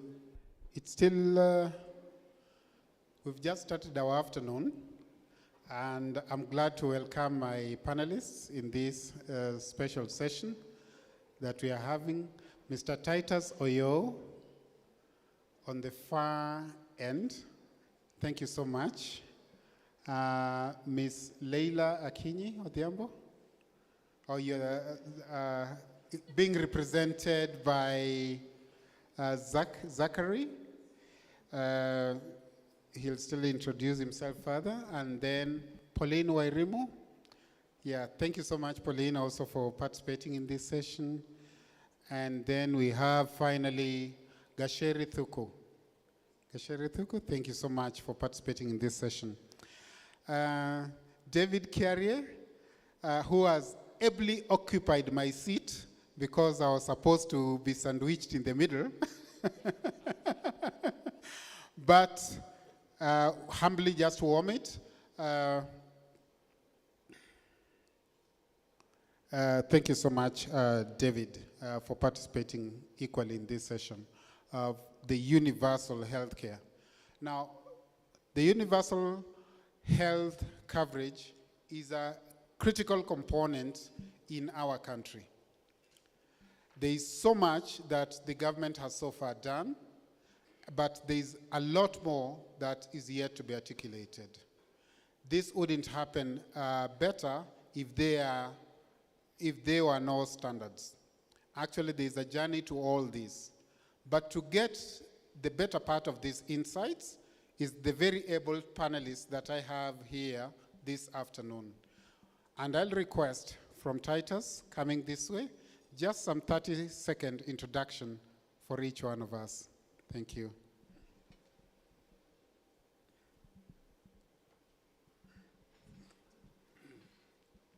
Hard press.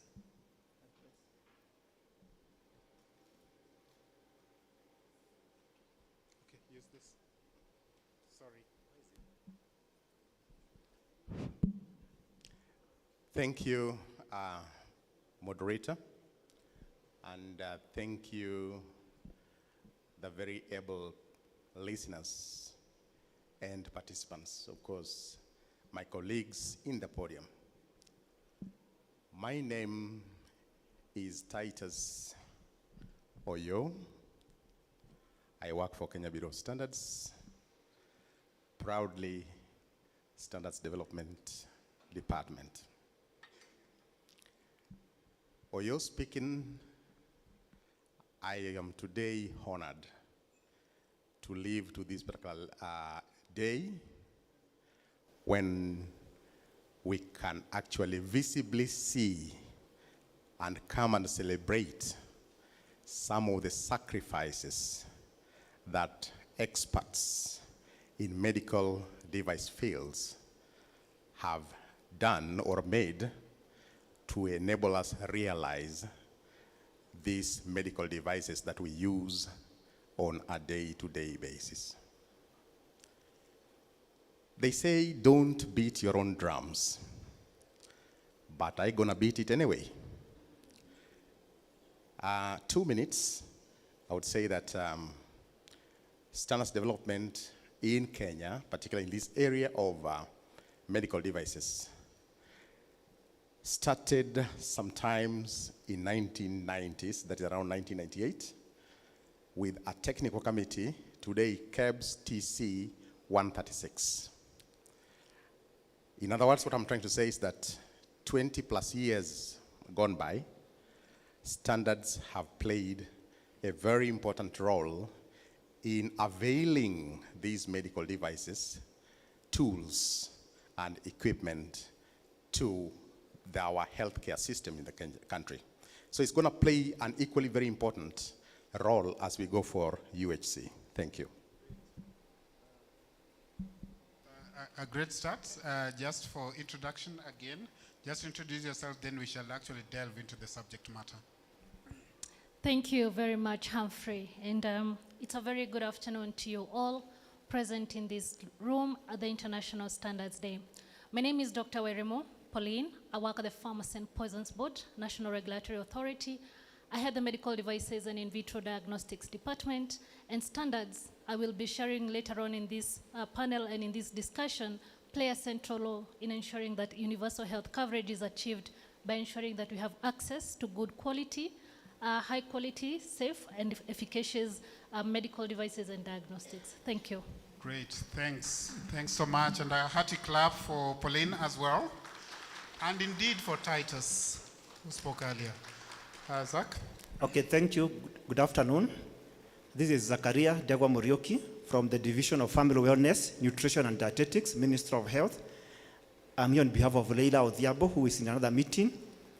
And I'm happy to be discussing about universal health coverage because that's where my former office, that's where I've left. I used to be an officer at the Universal Health Coverage, Minister of Health. And before that, I also worked at the Division of Non-Communicable Diseases, dealing with diabetes, being a program coordinator for diabetes in Kenya. Thank you. Thank you very much, Zach. And can we also tickle him with some claps again before I pass this mic? Thank you. My name is Dr. Gasheri Mugao. I am here in my capacity as the chair of the Cosmetics and Hygiene subsector, the Kenya Association of Manufacturers.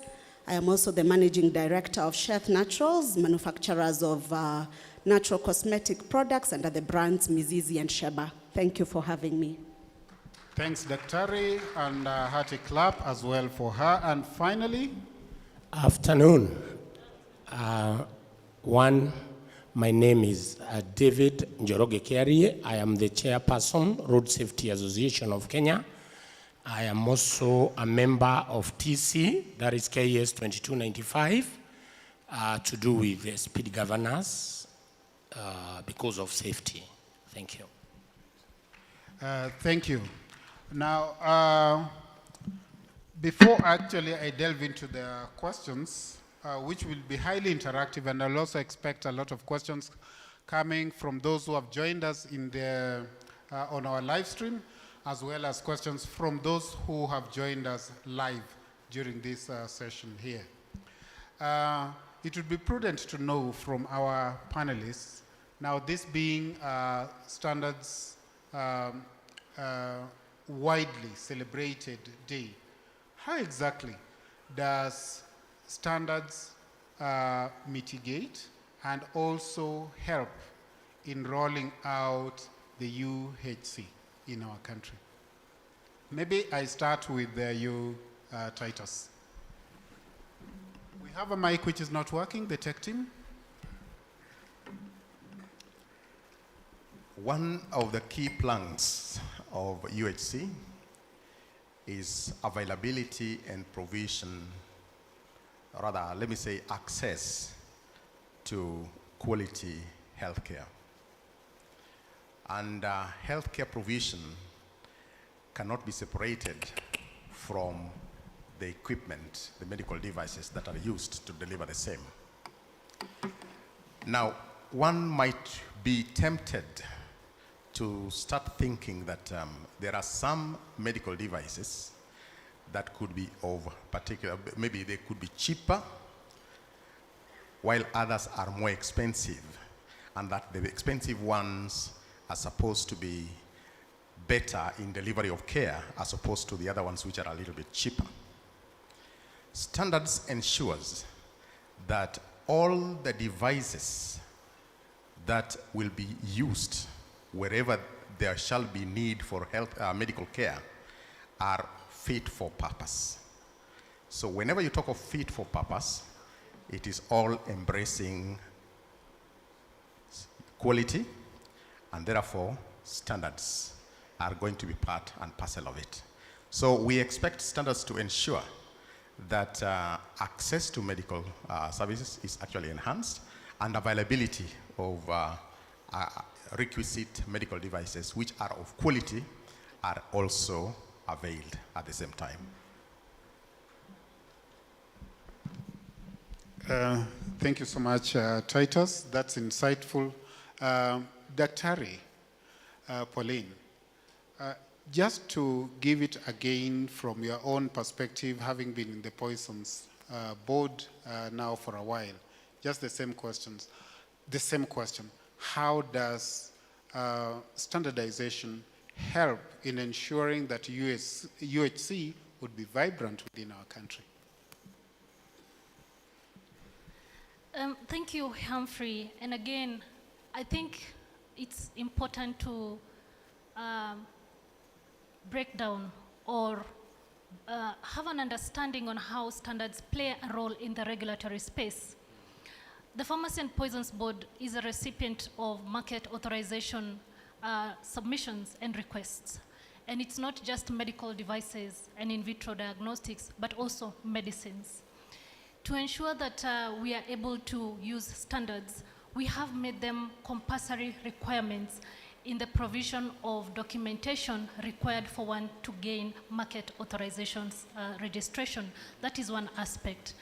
I come and I specialize in medical devices, and I think we want to shed the light there and share the space. And as Titus indicated, we work closely because standards are actually a tool we use to enforce compliance by asking and requiring that essential principles of safety and performance are met through provision of standards. I think earlier during the opening, we had Dr. Njoroge, as well as the acting director, make reference to ISO 13485, and I can confirm and communicate here that it is a mandatory requirement for all medical devices before they are granted market authorization to have this document provided. It's also an important aspect to remember that we have so many other standards, and in all those standards, we ensure and enforce that there is provision by the manufacturers. So in so doing, we are granting access to medical devices, diagnostics, medicines that have met the requisite standards, ensuring that universal health coverage is met.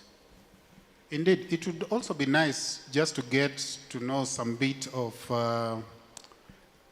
case studies or insightful outcomes that have come from this. Let me swing it over to Daktari here as well, so that you can just tell us how collaboration is indeed playing a fundamental role to ensure that this happens.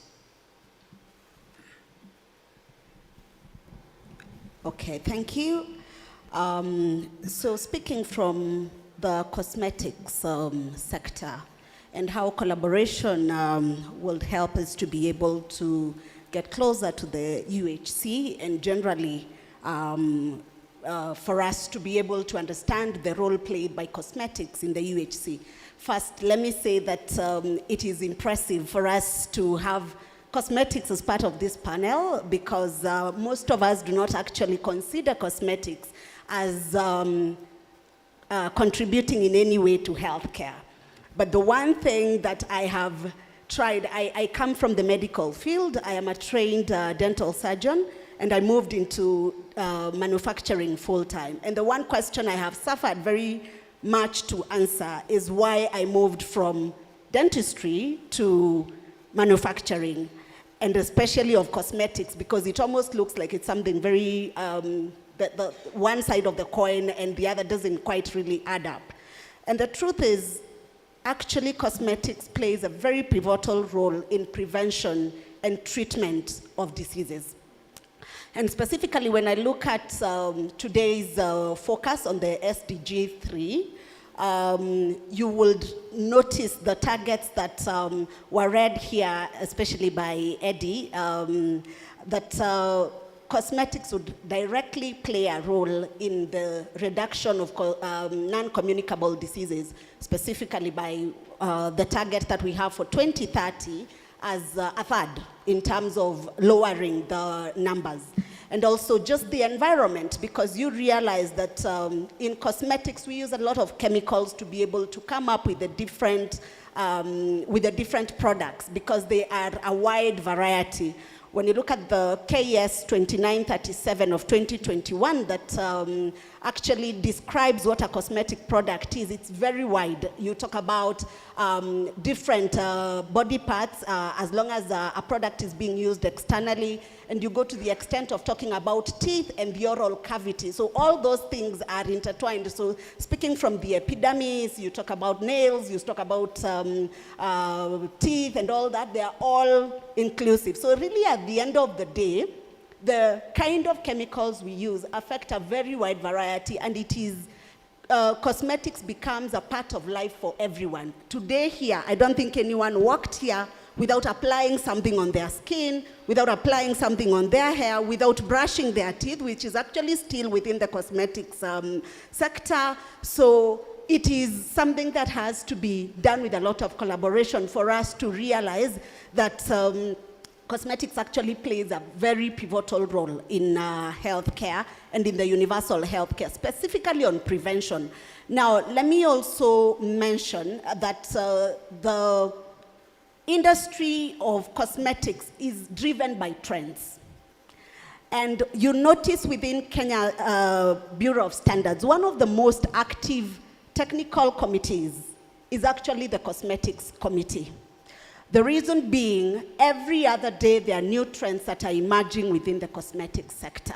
So it calls upon the industry, that is the manufacturers themselves, and when I look at the composition of who sits within the TC, it will be the industry, the manufacturers themselves, it will be Kenya Bureau of Standards, it will be other players within the industry. I see Kirdi there actually as our chairman within the industry. So, and we also look at the traders that are actually sending the product to the final consumer and the consumers themselves.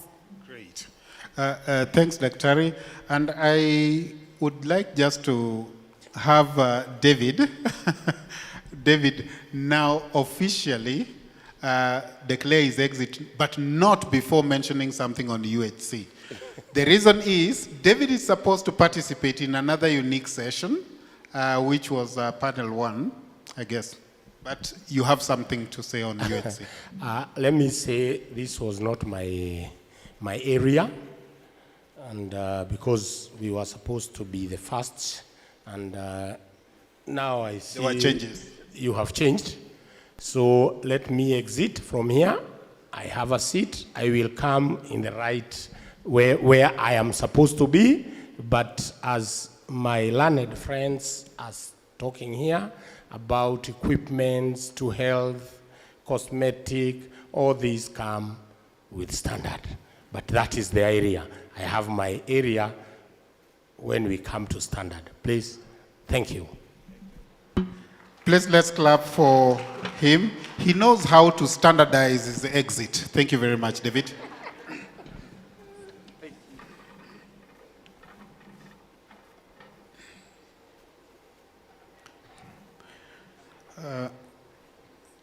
Sorry. Yes, please. The mic. Thank you. I wanted to, corroborate what the previous speakers just said on cosmetics. Cosmetics equally require equipment, devices, and tools to actually deliver cosmetological, say, services, which are preventive in nature when it comes to matters health. And those particular equipment, devices, and tools are supposed to be standardized. And equally, TC 136 does very good work on that. But to add,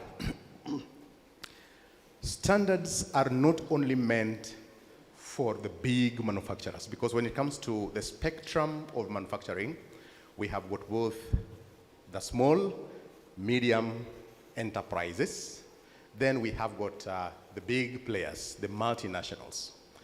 And given the way the globe is currently operating, and the experience we have had with COVID-19, it is important that standards are equally consumed by our micro enterprises, what we colloquially refer to as jua kali. Because when the global supply chain is clogged and interfered with, we need to use these same standards so that we can look inward and have our own production locally so that we can be able to compete. This is the way the world is, the country is supposed to be running. Thank you. Thanks, Zachary. I'm sure you have some insights that relate also, much as you'd also talk about the collaboration aspect, let's look also at the future in the context of standardization from the ministry perspective. Okay, thank you so much, Hafli. The world is facing epidemiological change in terms of disease patterns, and we are moving away from communicable to non-communicable diseases. And there's an increase of, for example, hypertension, diabetes, cancers, and other non-communicable diseases. And this calls for collaboration and standardization of medical devices, food products, and also medicines that are in this particular space of non-communicable diseases. For example, if you go to your phones right now and you Google, for example, blood pressure, you are going to see thousands of applications around blood pressure or blood glucose Or even, for example, if you go in your phone and then you go to Google Play Store and you check, for example, nutrition, you'll see thousands of applications around this particular space. And everybody is coming to this space claiming that they can treat or they can provide nutrition counseling on the reduction of these particular diseases. So we need to come up with standards on artificial intelligence, because this is a growing field that is affecting us and which has thrived. So we need to standardize these particular applications so that we ensure that the population, whatever they are consuming, has been standardized and passed by the Kenya Bureau of Standards and other players in this particular industry. We have also faced an infiltration of unhealthy food products as a country, especially in the Kenyan market. We have unhealthy food products starting from sweetened beverages to, for example, breakfast cereals, even to infant formulas. And these particular products needs to be standardized so that as we move forward as a country, we consume foods that have already been approved and standard, and whoever is going to produce these particular foods for the prevention of non-communicable diseases, then these particular foods needs to be standardized. And this is the way forward as a country as we embrace the World Standards Day and also attainment of the universal health coverage. Indeed.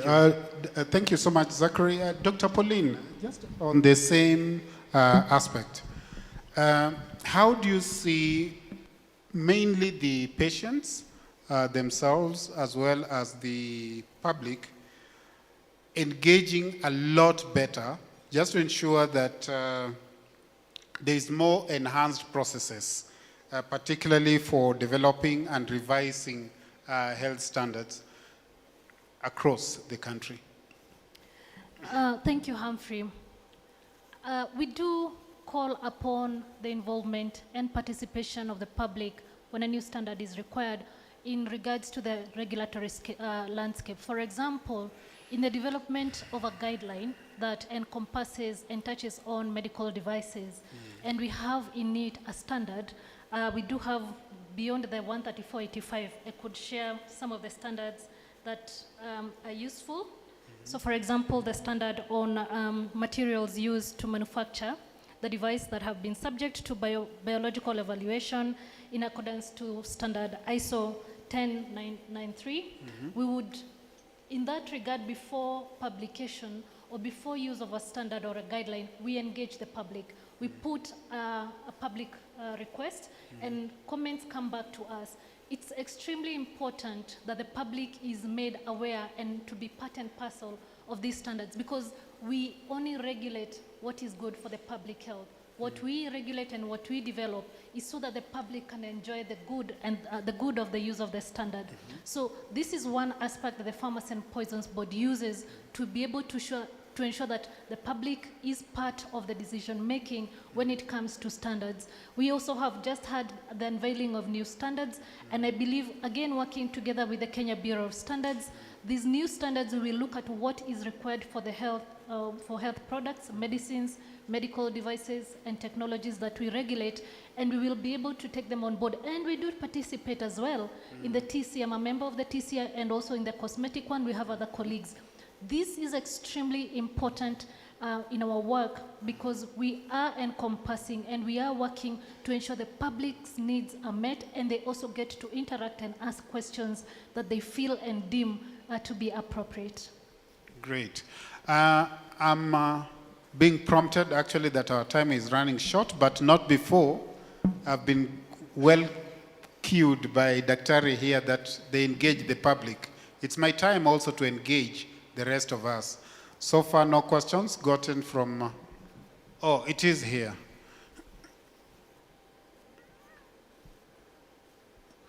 So what is KEBS doing to get the common mwananchi to understand more about standards and what they should look for in the products, especially for medical devices? You want to take this, Titus? Yes. KEBS does a lot to ensure that the precious Kenyan citizenry understands standards. We have done this both traditionally and what is currently obtaining. We have gone in the past to local vernacular radio stations to attempt to explain to the citizenry of those nations what a standard is all about. Because of cost and changes of time, we have left that space, and currently we have gone into social media, we have gone into YouTube, and every aspect of the social media, where we actually try, including what is being discussed here, it will go through to the social media for purposes of consumption by our very precious customers. Also, the Standards Development Division, from time to time, do organize what we call focused group outreaches. We call it standards-based solutions to a dissemination fora to the public. Like when I'm talking to you now, we are having one already going on in Nakuru on matters to do with our healthcare system, something to do with the mortuaries and funeral homes. We are standardizing that particular space also. So this is a continuous ongoing exercise currently going on, and every year KEBS does plan various, those particular standards that are kind of being talked of, that are actually influencing, let's say, economy, attitude, and practices locally, globally, so that they disseminate this information. And when we go to such regions, we normally call the all and sundry to come in for free. The only thing they bring is their ears and brain to get what we normally say going forward. Thank you very much. Titus, I notice more questions are trickling in, but we may not find time to discuss all this, but for sure, our experts will respond to some of these questions even after this session, but allow me to shoot this one to Dr. Pauline. Does Poisons and Pharmacy and Poisons Board develop standards?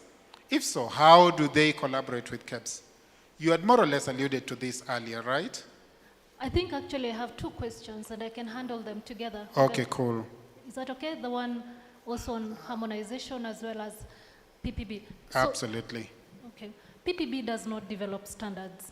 Standards are developed or derived from the International Standards Organization through technical committees, and nationally, the Kenya Bureau of Standards is the entity and the custodian of standards. PPB works with the Kenya Bureau of Standards. We're in the technical committee that is specific to standards for health-related products. So it's important for that to be in the know. On the government addressing concern on harmonization of regulatory roles, I believe we are one government and each entity has its clear mandate. As I indicated, that KEBS' role in the development of standards is extremely important.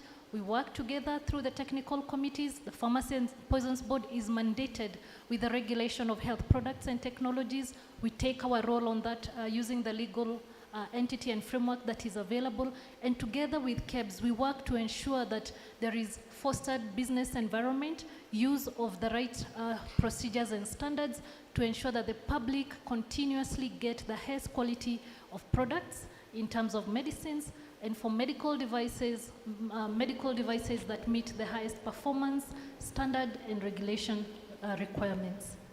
Thanks, Dr. Pauline. There's another question rooted to KEBS. But as we do this, allow me also, Titus, to ask you to actually give your winding up remarks so that we can cluster them together with this specific question. What measures is KEBS taking to regulate the sale of non-standardized cosmetic products at, okay, not necessarily River Road alone. We know there are several locations that this is happening. Thank you. One, as I close, guided by my very able moderator, there is one clarity I wanted to make on the KEBS Association, particularly workings with the Pharmacy and Poisons Board. KEBS has an MOU, Memorandum of Understanding, and as she rightly puts it, we have got our roles in the memorandum. Ours is to develop requirements. Do remember, the standards development is within the space of innovation right before the clinical trial. We are in the space of clinical trial, and then we are in the space of supply chain and of course its own product. Now, these particular requirements are also picked and entrenched in the regulations. And a regulatory agency by the name of the Professor Boards does that. So our workings are very harmonious. What do we do with the non-standardized products? We do have, and we are quite aware, and that kind of made KEBS to reorganize itself. We have now come up with another directorate called Market Surveillance. They are actively working, they are experts in their own right, and they are visiting all spaces. When caught, the law is very clear. You will be prosecuted under Chapter 496. You will be prosecuted under, is it Cap 244? Yes. And of course, the other legislations that apply. We are actually very much alive and working. And the other thing that as I quit, you are the first policeman. Whenever you come across something that is not standable, or rather is not standard, is not tenable, report to Kenya Bureau of Standards, or call the toll-free number 1543 or 1545. Yes, and then also SMS 223 for purposes of engaging KEBS, so that action can be taken and we move forward with a quality nation, quality standards for quality life. Thank you very much. Thank you very much. Just some winding remarks again from Pauline. Just 24 seconds. I'll make them 20. Thank you, Okay, Humphrey, for being so lovely. kind, and thank you for inviting us. And I must again enforce and say thank you to the Kenya Bureau of Standards. The work that has continued to be done in ensuring that standards are available for our use at the regulatory authority, the harmonious working conditions, and that today being the International Standards Day, I am very, very happy that I'll be sharing this with all the colleagues, and that standards really do make life better for all of us. And thank you for this opportunity. Thank you. Thanks, Zach. Okay, thank you so much. As I close, I want to talk about the government's agenda through the bottom-up economic transformative agenda in accelerating healthcare, access to healthcare and a reduction of financial catastrophic expenditure upon the population. And the government has come up with 3 bills that are almost passed in Parliament, or they are going to be passed. One of them is about primary health care, the other is about national social health insurance, and the final one is about emergency and chronic diseases. So with this transformation agenda, it means that Kenyans are going to access quality health care as enshrined in our constitution, and I call upon Kenyans to support the government agenda as we move forward as a country. Thank you. I have seen a question about why people go for example, say the country to access health care, and I believe Kenya is moving towards that space whereby other countries will be coming to Kenya to access health care as the government is investing in this space of health care. Thank you. Thank you so much, Dr. Njeri. Thank you, and thank you, KEBS, for having us. Maybe my parting shot will point towards what my colleague here in the panel pointed towards, that within the pandemic, one of the things that we saw highly was that there was a lot of involvement of MSMEs and SMEs in the cosmetic sector. And my wish would be to challenge all of us, and because most of these are with us, to encourage them to get involved in the standards and development of standards, but also to standardize their products, because they affect the health and safety of everyone that consumes them. So my challenge also to KEBS, to ensure that we involve the MSMEs when it comes to standards, and that they find an incentive to be able to standardize their products as opposed to just passing them on to a neighbor and to a friend, so that we can assure our people that the products we are giving them are safe and they are working towards promoting their health. Thank you. Indeed.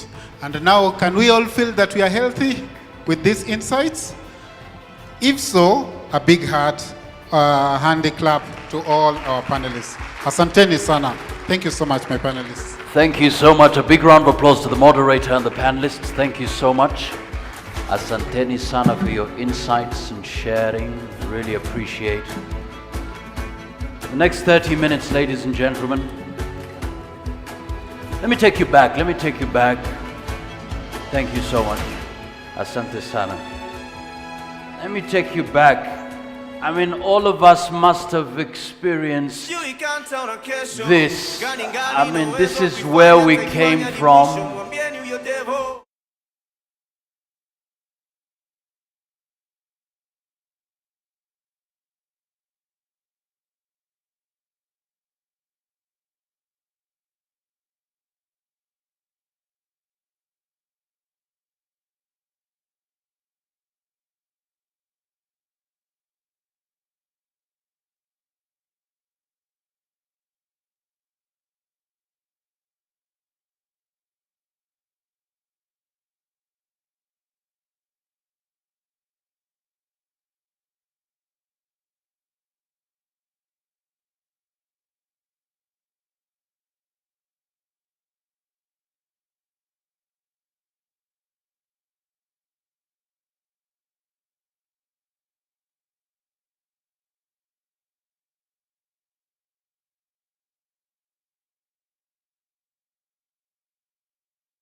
Menti.com.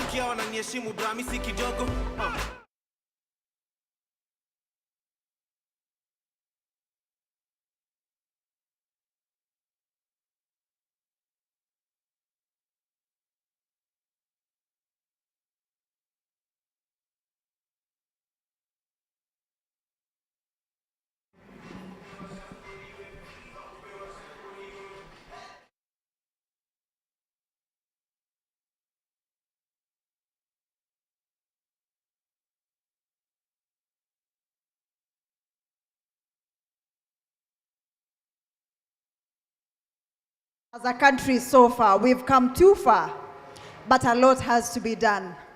My name is Linda Koskei. I'm a business journalist, a show host for Kilimo na Biashara Show, and I'm privileged to be your moderator today. Happy World Standards Day, everyone. I can't feel you. I can't feel you. Are you compliant? Is that your standard? Is it? Happy World Standards Day. Allow me to call my panelists up here because today we have an amazing discussion on promoting road safety at the same time enhancing environmental health. So today we have in place for Zachary Lucorito. Lucorito is currently having another interview at KTN News today, so he's not here with us. But we have Albert. We have Albert Nyagechi, the manager, Chemical and Environment Standards. Welcome him here. Karibu sana. Karibu sana. Karibu sana. And also, I'm happy that we have a woman in our panel today. I'm so happy. Lydia Kimani from KEPSA, that is Kenya Private Sector Alliance, representative of the Technical Barriers to Trade. Karibu sana, Lydia. Kindly have a seat. I would have said ladies first, yeah? We also have Daktari Kennedy Ondimo, Director Environmental Services at NEMA. Karibu sana, Daktari. Welcome. Help me welcome Daktari. You know, it's not everyone who has a Daktari in their panel. Sindio? Karibu sana, Daktari. And also, we have David Kiaria. Now, this is home. You were lost, now you are found. Karibu sana. Give him another round of applause. Karibu sana, David Kiarie. Yes, kindly you can have your seats. Karibu nyumbani. East to west, home is best. Yeah? Albert, you okay? Lydia, our lady, Daktari, you can have your seats. I can have my seat as well. So I want to make your lives a little bit easier by breaking down this conversation to a level that everyone can understand, because basically we're speaking about enhancing road safety, at the same time promoting environmental health. And I'm privileged to have all the industry players who are playing a key role in regards to pushing this agenda. And perhaps I should start with David Kiarie. You're right here with me. Perhaps I should start with you when it comes to road safety here in the country. Now, striking the balance is quite difficult. We have approximately 1.2 million vehicles in the country, in Kenya alone, and that you can just imagine the impact it has to the environment. As Road Safety Authority, what are you doing in regards to that to ensure you promote safety, road safety, at the same time environmental health has been put into a place? Afternoon again. I am back home now. I was lost. Karibu. My name again is David Kiarie, Chairman Road Safety Association of Kenya. I think you have just seen some things happening around the screen. These things are happening on our roads. And unless we talk, we dialogue, accident will continue. We are now losing more than 6,000 Kenyans every year. And in every year, we have over 18,000 Kenyans who will never walk again, who are made permanently, are disabled permanently. Over 18,000. That number is big. And we always talk about it as if it is nothing. When COVID hit here, we only lost 5,000 Kenyans. But I want to tell you, accident is not a joke. Our brothers and sisters, our fathers are crying. It is a situation we should all agree, talk about. It is not something easy the way people just talk. Because we always talk, an accident has occurred, 10 people have died, but it does not link up to your mind because maybe you don't have a person who is involved in it. And when we do our research, we see in Africa, the whole of Africa, we don't care about standard. And I want to tell you, if we can agree, because we have enough standard, to be very sincere, we have a very good body here, KEBS. We have done so many standards with them, but implementation is one thing. We have so many standards, but the fact is that people are still dying. And I think we were talking of, like now we are launching about 9,000 standards. We have one there also. But even the few we have are never implemented. People will come, talk, but people continue dying. And if you follow, when we follow it deeply, we realize it's just failure to follow standard. Accidents don't happen because of big things. It's those slight, small things happen in seconds, and something big is out there. But so far, do you feel like there has been collaborative efforts from both you, from the Road Safety Authority, and KEBS in regards to harmonizing this and pushing this agenda for compliance? Let me say KEBS is one body which we have worked closely.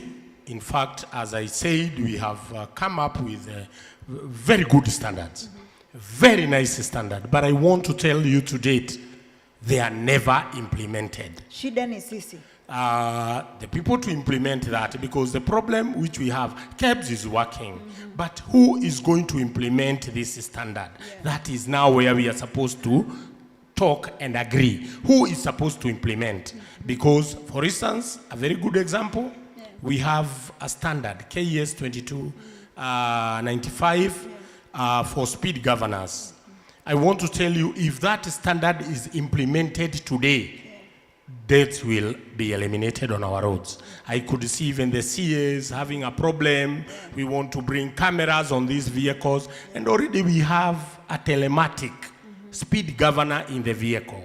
It is, we can call it a speed gun in the vehicle. All these vehicles which are on the road have that speed gun, but it has never been implemented. Yeah, and speaking about speed guns, and since we have the Kenya Private Sector Alliance here with us, Lydia, these are manufacturers. Yeah, Private Sector Alliance actually has a conglomerate of different businesses, including the manufacturers of these particular gadgets that the Road Safety Authority actually manages. So also I would like to know, from where you sit, Lydia, is there compliance from your members, manufacturers especially, when it comes to this? Perhaps that is where the gap begins.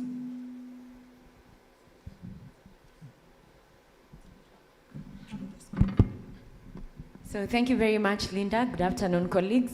And one of the things we would say is that, yes, indeed, that members are complying, but you realize that while KEBSA is the umbrella body of the private sector, they mostly, a lot of the members who appreciate the value that KEBSA brings are formalized. And this is just 20% of the entire private sector. And this is not unusual, because in a developing country context, the informal private sector form the bulk. They are up to 80%. And that's why Mr. Kiaria is lamenting that the implementation has been a challenge, because a lot of the people that would require to implement some of these standards, for example, are in the informal sector. So one of the things that KEBSA has been very keen on is enhancing formalization of that informal business, so that now we can also create awareness. There has also been the challenge of awareness creation, and I think that was also highlighted from the previous panel, that while these standards exist, very little knowledge is out there with the people.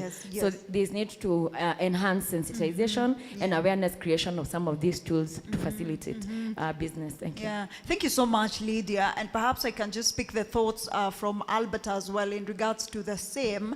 Like David mentioned earlier on, there are policy gaps. There are gaps that brings in the topic of who is supposed to be implementing this. There's actually an understanding between both the players, let's say road safety, KEBSA, as well as KEBS. But now, what should be done in regards to that? All right. Good afternoon. Thank you very much. Now, and I think he has mentioned that the standards are there. And what we would want to guarantee is that the production of those speed limiters is done as per the specifications, as per the standards. Now, the main challenge is the implementation when installed in a vehicle and the vehicle is released onto the roads. But I think we have seen some improvements right now, and maybe he can confirm that there are new regulations which have been published, I think, by the NTSA, where we shall be having real-time messages being relayed to the NTSA servers to monitor the speed of these vehicles. And in a situation where it is found that the vehicle is speeding, the vehicle will be stalled and stopped. So, I mean, we have various government agencies who have to play their role.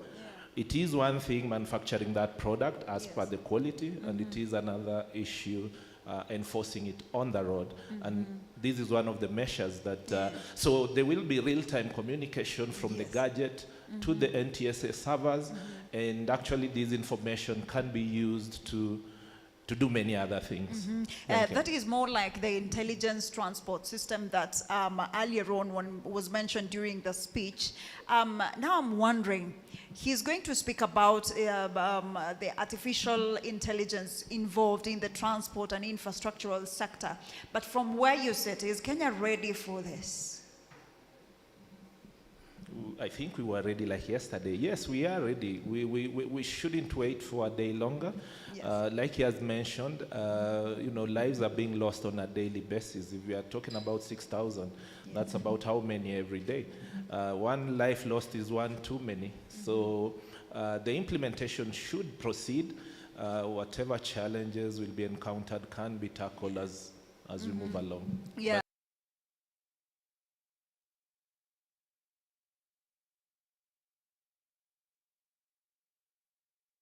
The transport and infrastructural sector, perhaps you can just in a nutshell tell us what it is and what should Kenyans expect in regards to that? Let me correct something here. When I talk of KES 22 2018, that gadget had the capacity to send the data to NTSA server. So it is not something new. It's the one which is supposed to be on the road currently, because what was done on that standard, it never interfered anything. So the fact is that implementation and enforcement is not there. When you take these gadgets to CAB, they check them thoroughly, that you can't believe if they are the ones fitted in the vehicles. You cannot be passed by a PSV when you are 100, you find it passing you are 120. But now what happens inside here? What I'm saying is there is no enforcement. Those people who are supposed to enforce, and I think this is somewhere we should agree, because when we talk of like cabs should have market surveillance outside to make sure that what we passed, is it the one which is being used? I think it is high time we discussed it so that cabs can be given a bit more power and resources to make sure that they are able to follow. Because if it is cab following what they have checked, I'm sure today we would have saved so many lives. Wow. But entirely, let us say World Bank gave NTSA a good server from last year. It has not worked. It is at Likoni. These vehicles are transmitting even as we are talking, but they are even doing high speeds and nobody is asked. So we will continue with this blame game unless we sit with all the stakeholders. NTSA called here, KEBS here, KEMSA here. We sit and agree who is supposed to enforce. Is it the police? We make sure that the vehicles on the road, if it is a PSV vehicle, it does not do over 100. It must be at 80. If it is a heavy commercial vehicle, because they are killing our people. Every weekend, you will hear a trailer has smashed vehicles on the road and people have died. Nothing goes on. Nothing happens. I know. It's crazy. And you have so many questions here. Judging from what I'm seeing, screens, do we have fuel efficiency and transport sector standards to facilitate reduction of emissions in the transport sector, considering its large emission contribution, especially in the urban areas? Perhaps I should just throw that to Daktari, because you represent NEMA. Tell us about that, especially when it comes to reduction of emissions in the transport sector. It is affecting the environment. What should be done?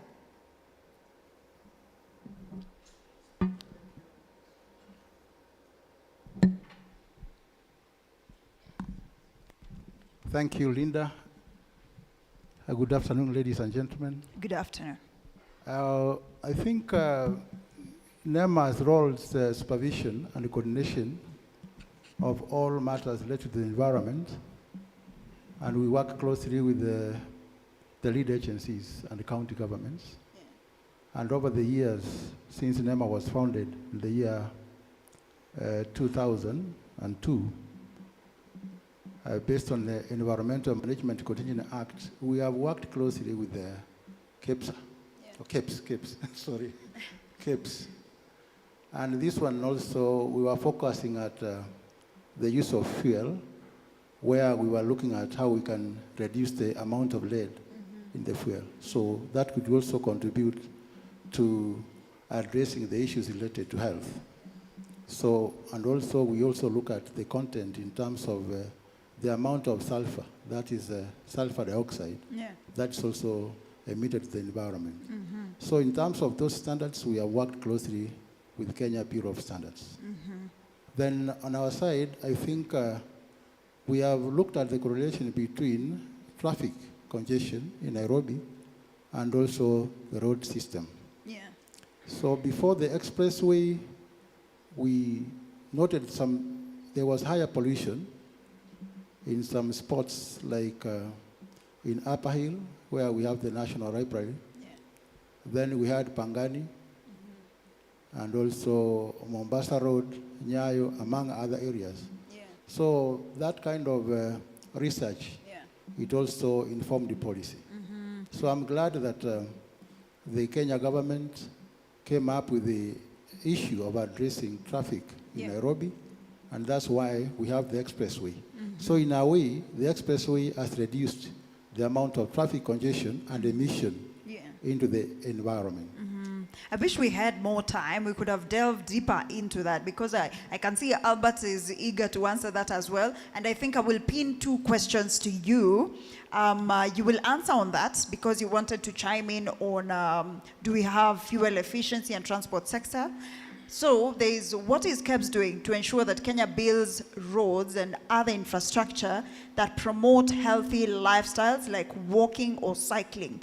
Do our roads have standards? If yes, what about enforcement, given that we import most of the cars used in Kenya? Quite a mouthful. Huh? I know. Yeah, maybe I would start with what KEBS has done with regard to vehicle emissions and so on. And this can go way back to where previously we used to have lead. Okay, this is deliberately added to the fuel to improve its lubricity and many other things within the vehicle.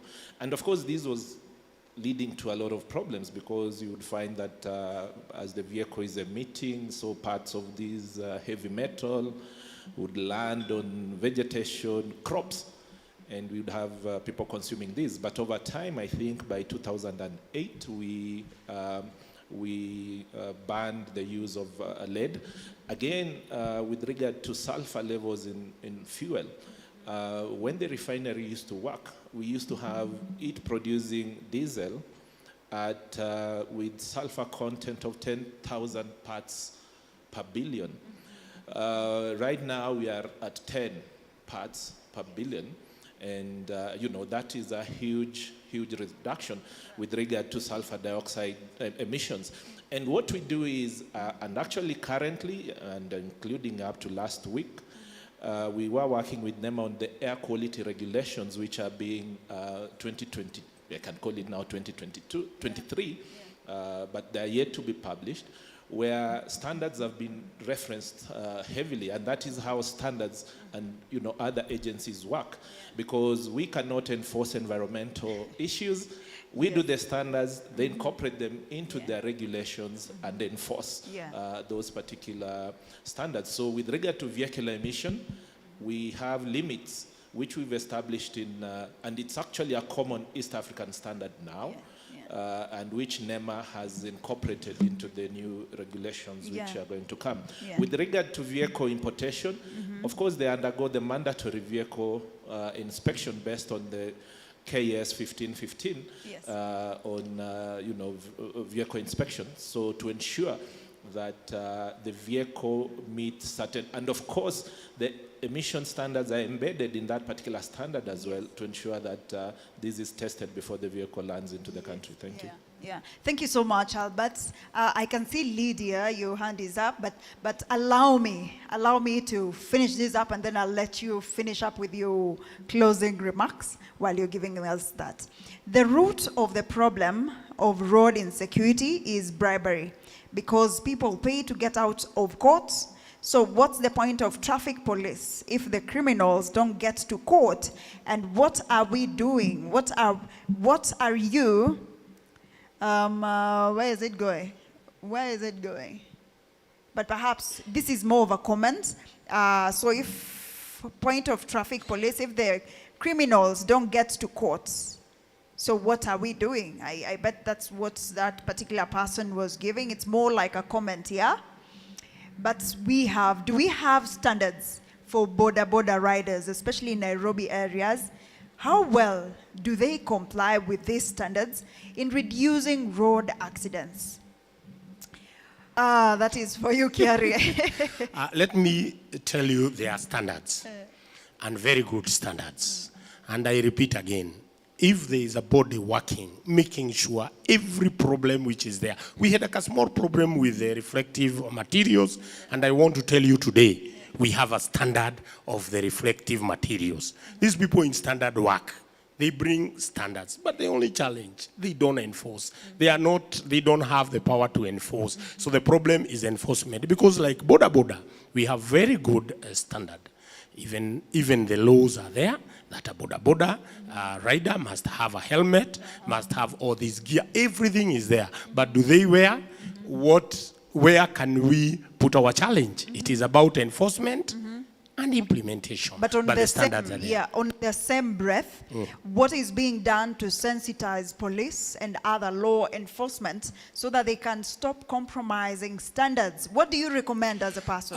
First of all, I would think it is important, and KEBS, I think it is also important to know that you should come up with a standard how you can train these police, because they need to be taught about the standard. Because the problem we have, they are only taught how to arrest, how to take people to court, but they don't understand the meaning and the importance of a standard. So I think you can come up with a document whereby when police are being trained, they can be trained on how to make sure that our standards are followed to the letter, because there's nothing we can do. They are the people who are enforcing the law. When you talk of bribery, what would an officer in KEBS or this guy do on the road? They have nothing to do. Your final remarks so that we conclude. I want first of all to appreciate, and I want to appreciate KEBS even inviting me here in this international day to celebrate with them.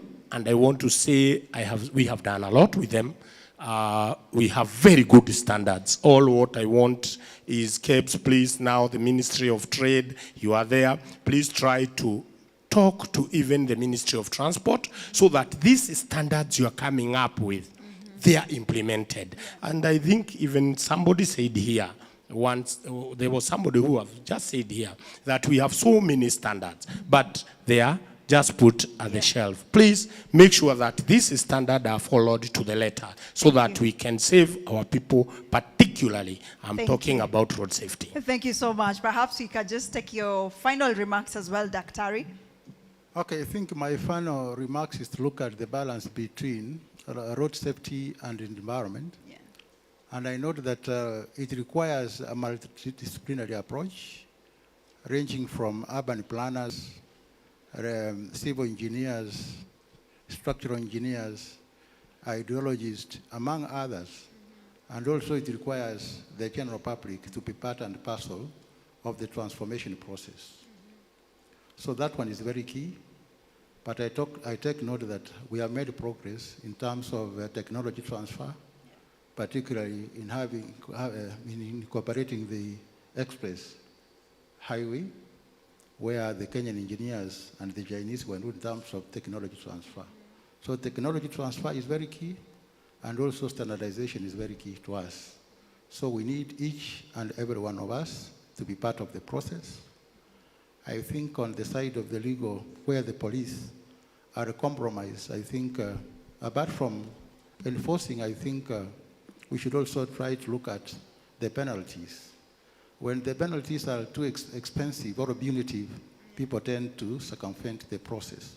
So we need to make the penalty system to be standardized in terms of the technology, where people can pay the fine. It will be cheaper than somebody once is threatened to be taken in, Shay. And then this informal sector also, we need to capacity build them in terms of how they can address that challenge. The last one, I'm looking at also mapping of the black spots countrywide for us to be able to ensure that we have safety of the pedestrians and safety of the motorists. So I take note in Mombasa Road, the same spot where I've spotted some road accidents, they tend to recur in the same spot around Airtel. Yeah. Same spot. So that goes to the road designers. Then in some areas where they have expanded the roads, you find there's no provision for pedestrians to cross. Look at GM. Before the construction of the expressway, people were complying to use the flyover. But with the construction now, people are competing with motorists on the side, on crossing. Yeah. So that brings the issue of road sign and planning for other stakeholders, including livestock.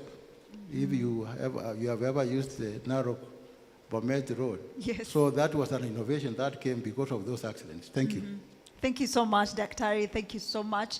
Leader, perhaps we can have your final remarks, and you also wanted to chime in on one of the questions. Yes. Perhaps you can take it over, and as well as speak to us in regards to adoption of AI, because most of the ones adopting that are your members or industry players from KEPSA. So I wanted to just contribute towards the challenge of implementation. So one of the things we are very emphatic on, even with as the Kenya Private Sector Alliance, is promote self-regulation in the private sector. And this is where we encourage self-policing. Before the government can come and intervene, the members of the private sector self-correct. And this we have seen work very well using codes of conduct, a model that we want to scale up for all the private sector. So whether it is border riders, matatus, that they self-police. And a good example, I'm sure you all know Super Metro. Yeah. They have been touted as being even given the opportunity to run the country because of the way they have run the circle. Yeah. So they self-police, they ensure that they are regulating themselves before the government comes. So if that can be cascaded to all the informal sectors and try to formalize them, that is one of the ways we can enhance implementation of standards. You also realize that as we do this, you are strengthening these associations, and they become platforms where we can disseminate information on upcoming standards, development of standards, reviewing of standards. So as we strengthen this, then this becomes one of the areas that enhance the implementation of the standards that we are developing. Finally, KEPSA is also cascading the representation to the county levels, because ultimately a lot of business happens at the counties.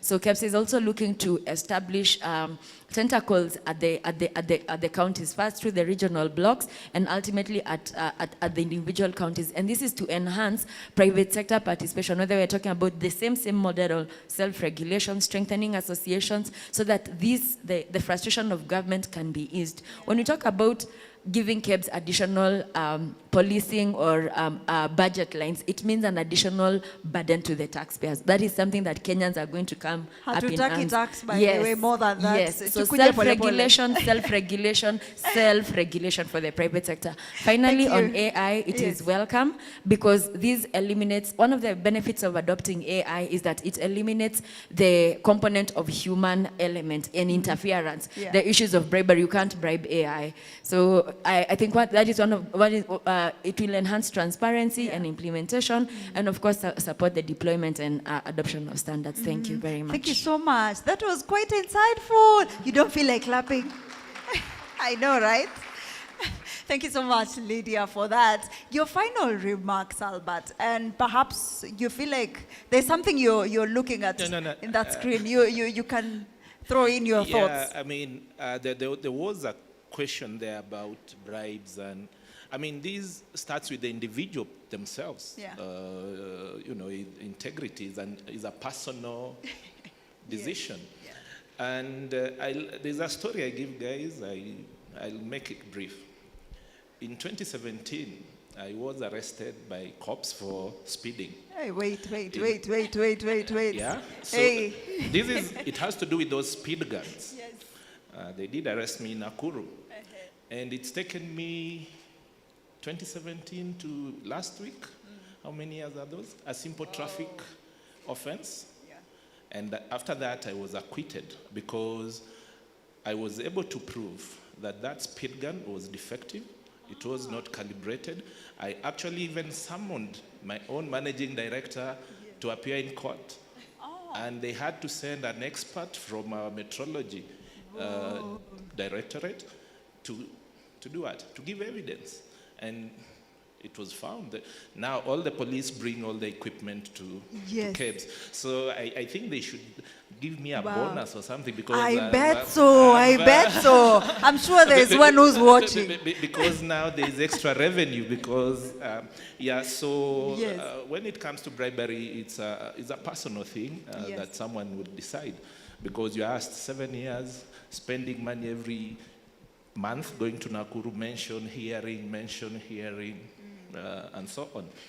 But what I would like to say as my closing remarks is that with regard to issues environmental health, not only with regard to vehicle emission, but we do have standards to deal with water quality. And the water quality in this case, you are looking at discharges into the environment.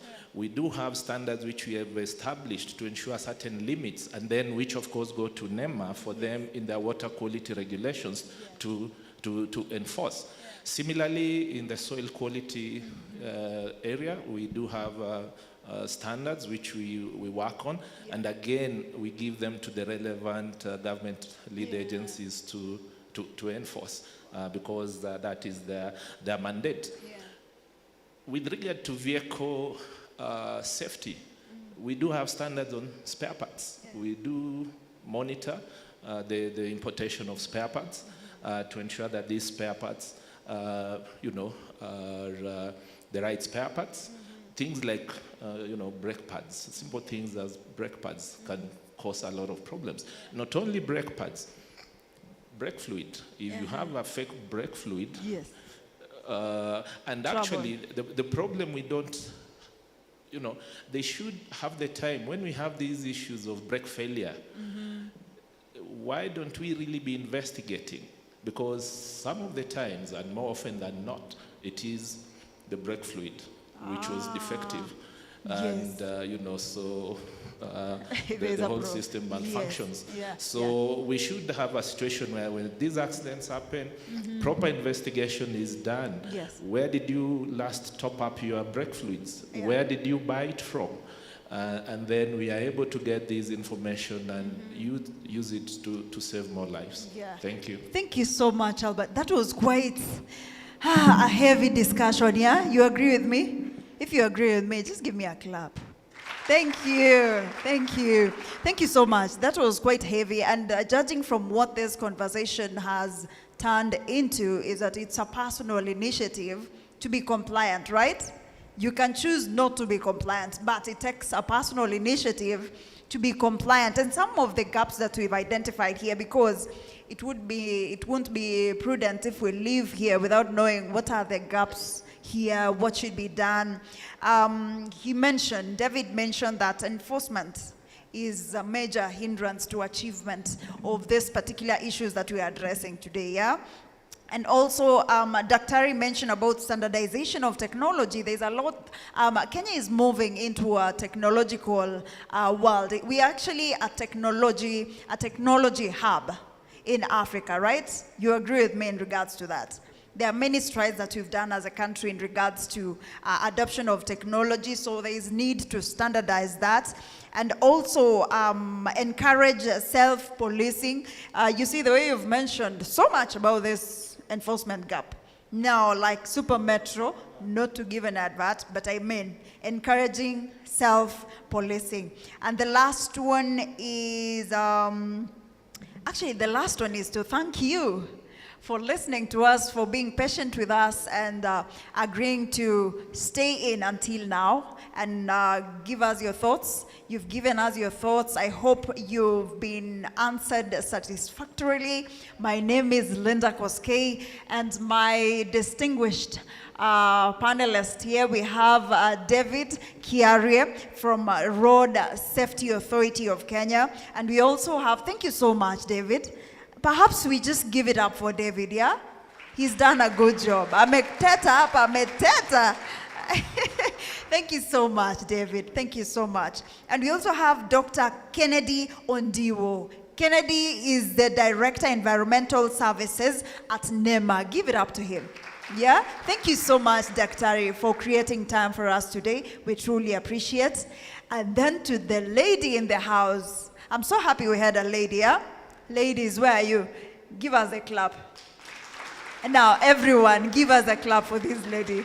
Thank you so much. Thank you so much, Lydia. That was quite insightful. We truly appreciate. And lastly, to Albert Nyagechi, is the Manager, Chemical and Environment at KIBS, Environment Standards at KIBS. It looks so complicated, yet he has broken down the conversation to a level of understanding. Sindio? I agree, even if you don't agree. I agree. That was an amazing conversation. Thank you so much, Albert. We truly appreciate it. Thank you so much. That was our time. But there's, allow me just to give 2 quotes. Who wants to live longer? Of course, me. I want to live longer. Who wants to live longer? Then drive slower. And then they say, drive, don't fly. Yeah? You get that? Drive, don't fly. Haitakufikisha mahali. And the last one is, you can't get home unless you are safe. Yeah? So you have to be safe. So whoever is going to drive from here, drive safely, drive slower, and live longer. Thank you so much. Wow. Thank you so much. Drive slower if you want to live longer. Big round of applause to the moderator and the panelists. That was it. 37 minutes past the hour. We are closing. We're closing. Thank you so much. Thank you so much indeed. We want to close. We want to close. Let's just have Menti very quickly. We just have how many gifts left? How many gifts? Do we have a gift? 3 gifts. 3 gifts. We want to give these gifts to you. So just get your phones. Get your phones. So simply, we're saying what stood out for you. What stood out for you? Just before we close. What stood out for you? And immediately after that, we'll have questions. We'll have one question. So go to menti.com. That's menti.com, menti.com. We are closing. And members of the Fourth Estate, there is an impactful announcement that is going to be made. You don't want to miss that. All right. With all standards, enforcement is the gap. It's very true. That's very true. What else? What else? I now appreciate how critical standards are. Standard for quality life. The effort of the winners of the 10th ARSA competition. The session on road safety and environment was an eye-opener. The panel discussions, very informative. More time should be allocated next time. Standards for quality life. 39 minutes past the hour. Standard for medical devices, thank you so much. Okay, keep them coming in, keep them coming in, keep them coming in. In a moment, we will get to the quiz. Let's have the gifts ready. Let's have the gifts ready at the front. Wait. Let's just take, okay. Standard for medical devices, relationship between the PPB and KEBS. It's not about quantity of standards, but quality. Keep them coming, keep them coming, keep them coming, keep them coming. Keep them coming, 12 people. Okay, let's close there because of time. Let's close there. Okay, join in. This is 1 simple questions, and we'll take the top 3. Now, those joining us online,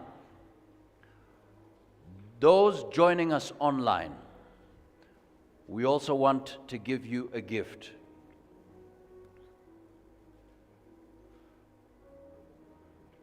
All right. Wait. Samuel Rono, if you're there. Samuel Kikuvi, Richard Odak. You're joining us online. Please join in, because we are ready to give you a gift. We'll follow up and make sure that you receive the gift.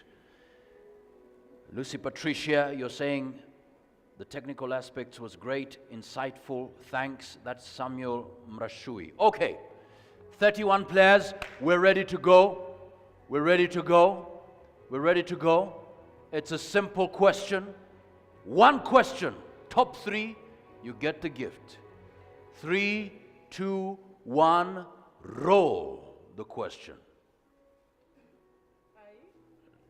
Let's move on to the next one. It was the...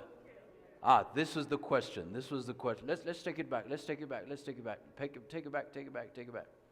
So this is the question. 35 players. Okay.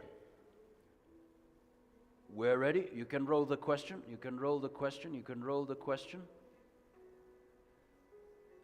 Just roll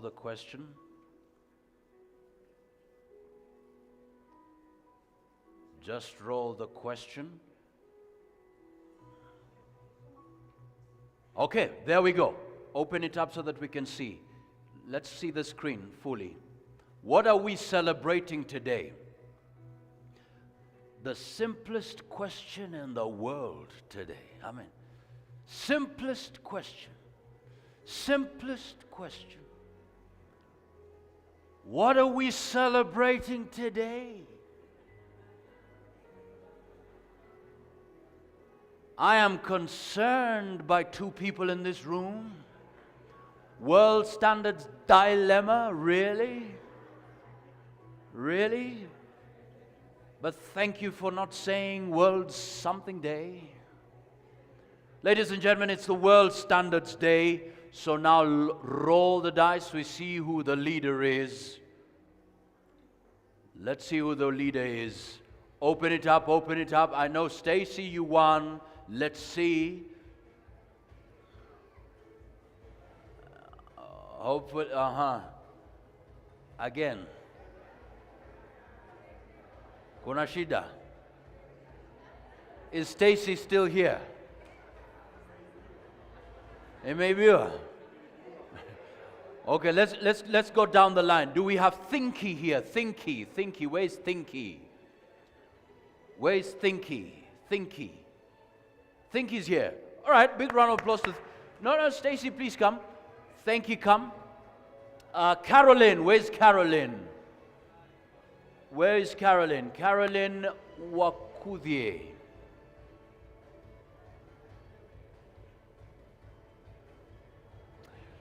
Well, ladies and gentlemen,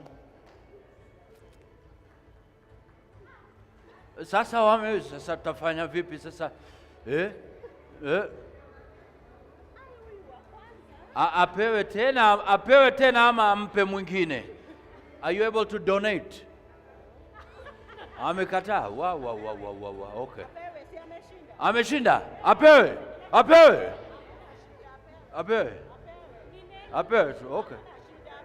Oh yeah. A big round of applause to them. A big round of applause for them. Thank you so much.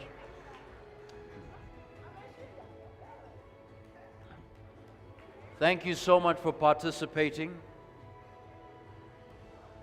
We are closing. 44 minutes past the hour. Let's have the presentation. Good people, as we close, lunch will be served first floor, but please hold on. We can always start from where we are. This is a story you know, but it's worth repeating. You see this old man, look at him.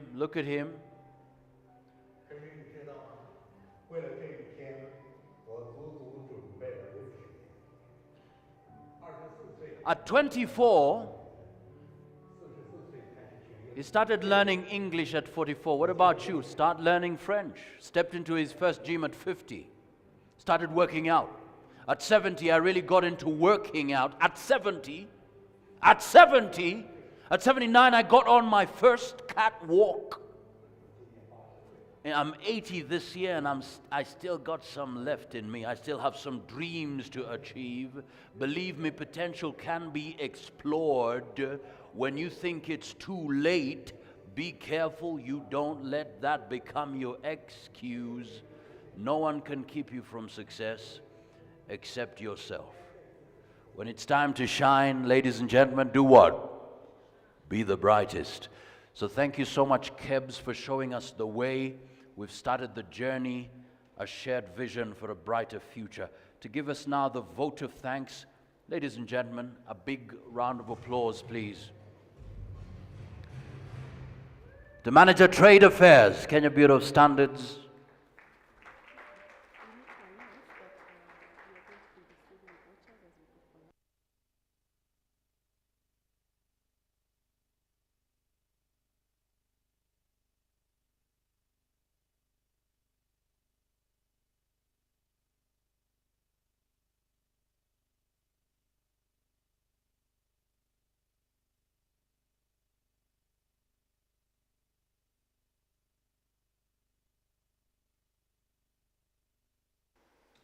Good afternoon. Yeah, as you've been told, I'm Lucy from Kenya Bureau of Standards, the manager in charge of trade affairs. I'd like to take this opportunity to do the vote of thanks. So the first aspect is I would like to thank Almighty God for giving us the gift of life and having brought us here safely. I would also like to celebrate our chief guest, and that was the Honorable Cabinet Secretary and the PS and also the ministry officials. And I think we learned one thing today in relation to timekeeping, the standards for time. She was here very early, and I think we need to congratulate her for that and keep that up. I would also like to thank the members of the National Standards Council, which is the board for the Kenya Bureau of Standards, and also the regional and international standardization bodies that were represented here, including the IEC, ISO, ARSO, Codex Alimentarius, and all the rest of our international bodies. I would also like to take this opportunity to thank our development partners, and a special recognition to Trademark Africa. They have journeyed with us for several years, and we are here also courtesy of them, and also the European Union, USAID, and other development partners as well. Of course, I can't forget our technical committee members who, without them, we wouldn't have any standards in place. So special recognition to them as well. Our panelists, our experts here, they've taken time to take us through all the different topics for today, and I'm sure we've been able to gain some knowledge from that. Government agencies present, our invited guests, we also want to really thank you for taking time to be with us today. Of course, I can't forget the members of the fourth estate, and they've come here in numbers, and we are very glad that they've been able to cover this event very well, and we want to thank you for that. Of course, we can't forget our MC, Mr. Johnson Mwakazi. He has journeyed with us for so long, and we really appreciate his good work. Our media agency, the Acreon, and also KEBS management and the staff members here. Last but not least, hotel management. We've been able to have a good venue, and I'm sure we've enjoyed ourselves. Thank you very much, and to you all, asanteni, and God bless.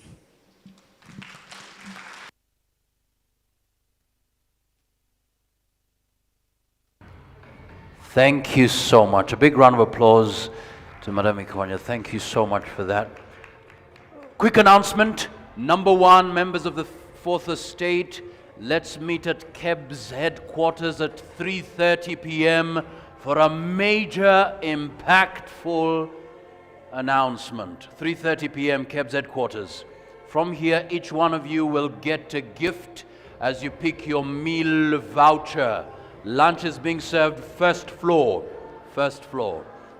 All the best. God bless you. See you at work. Asanteni sana kwa kuja. Thank you so much.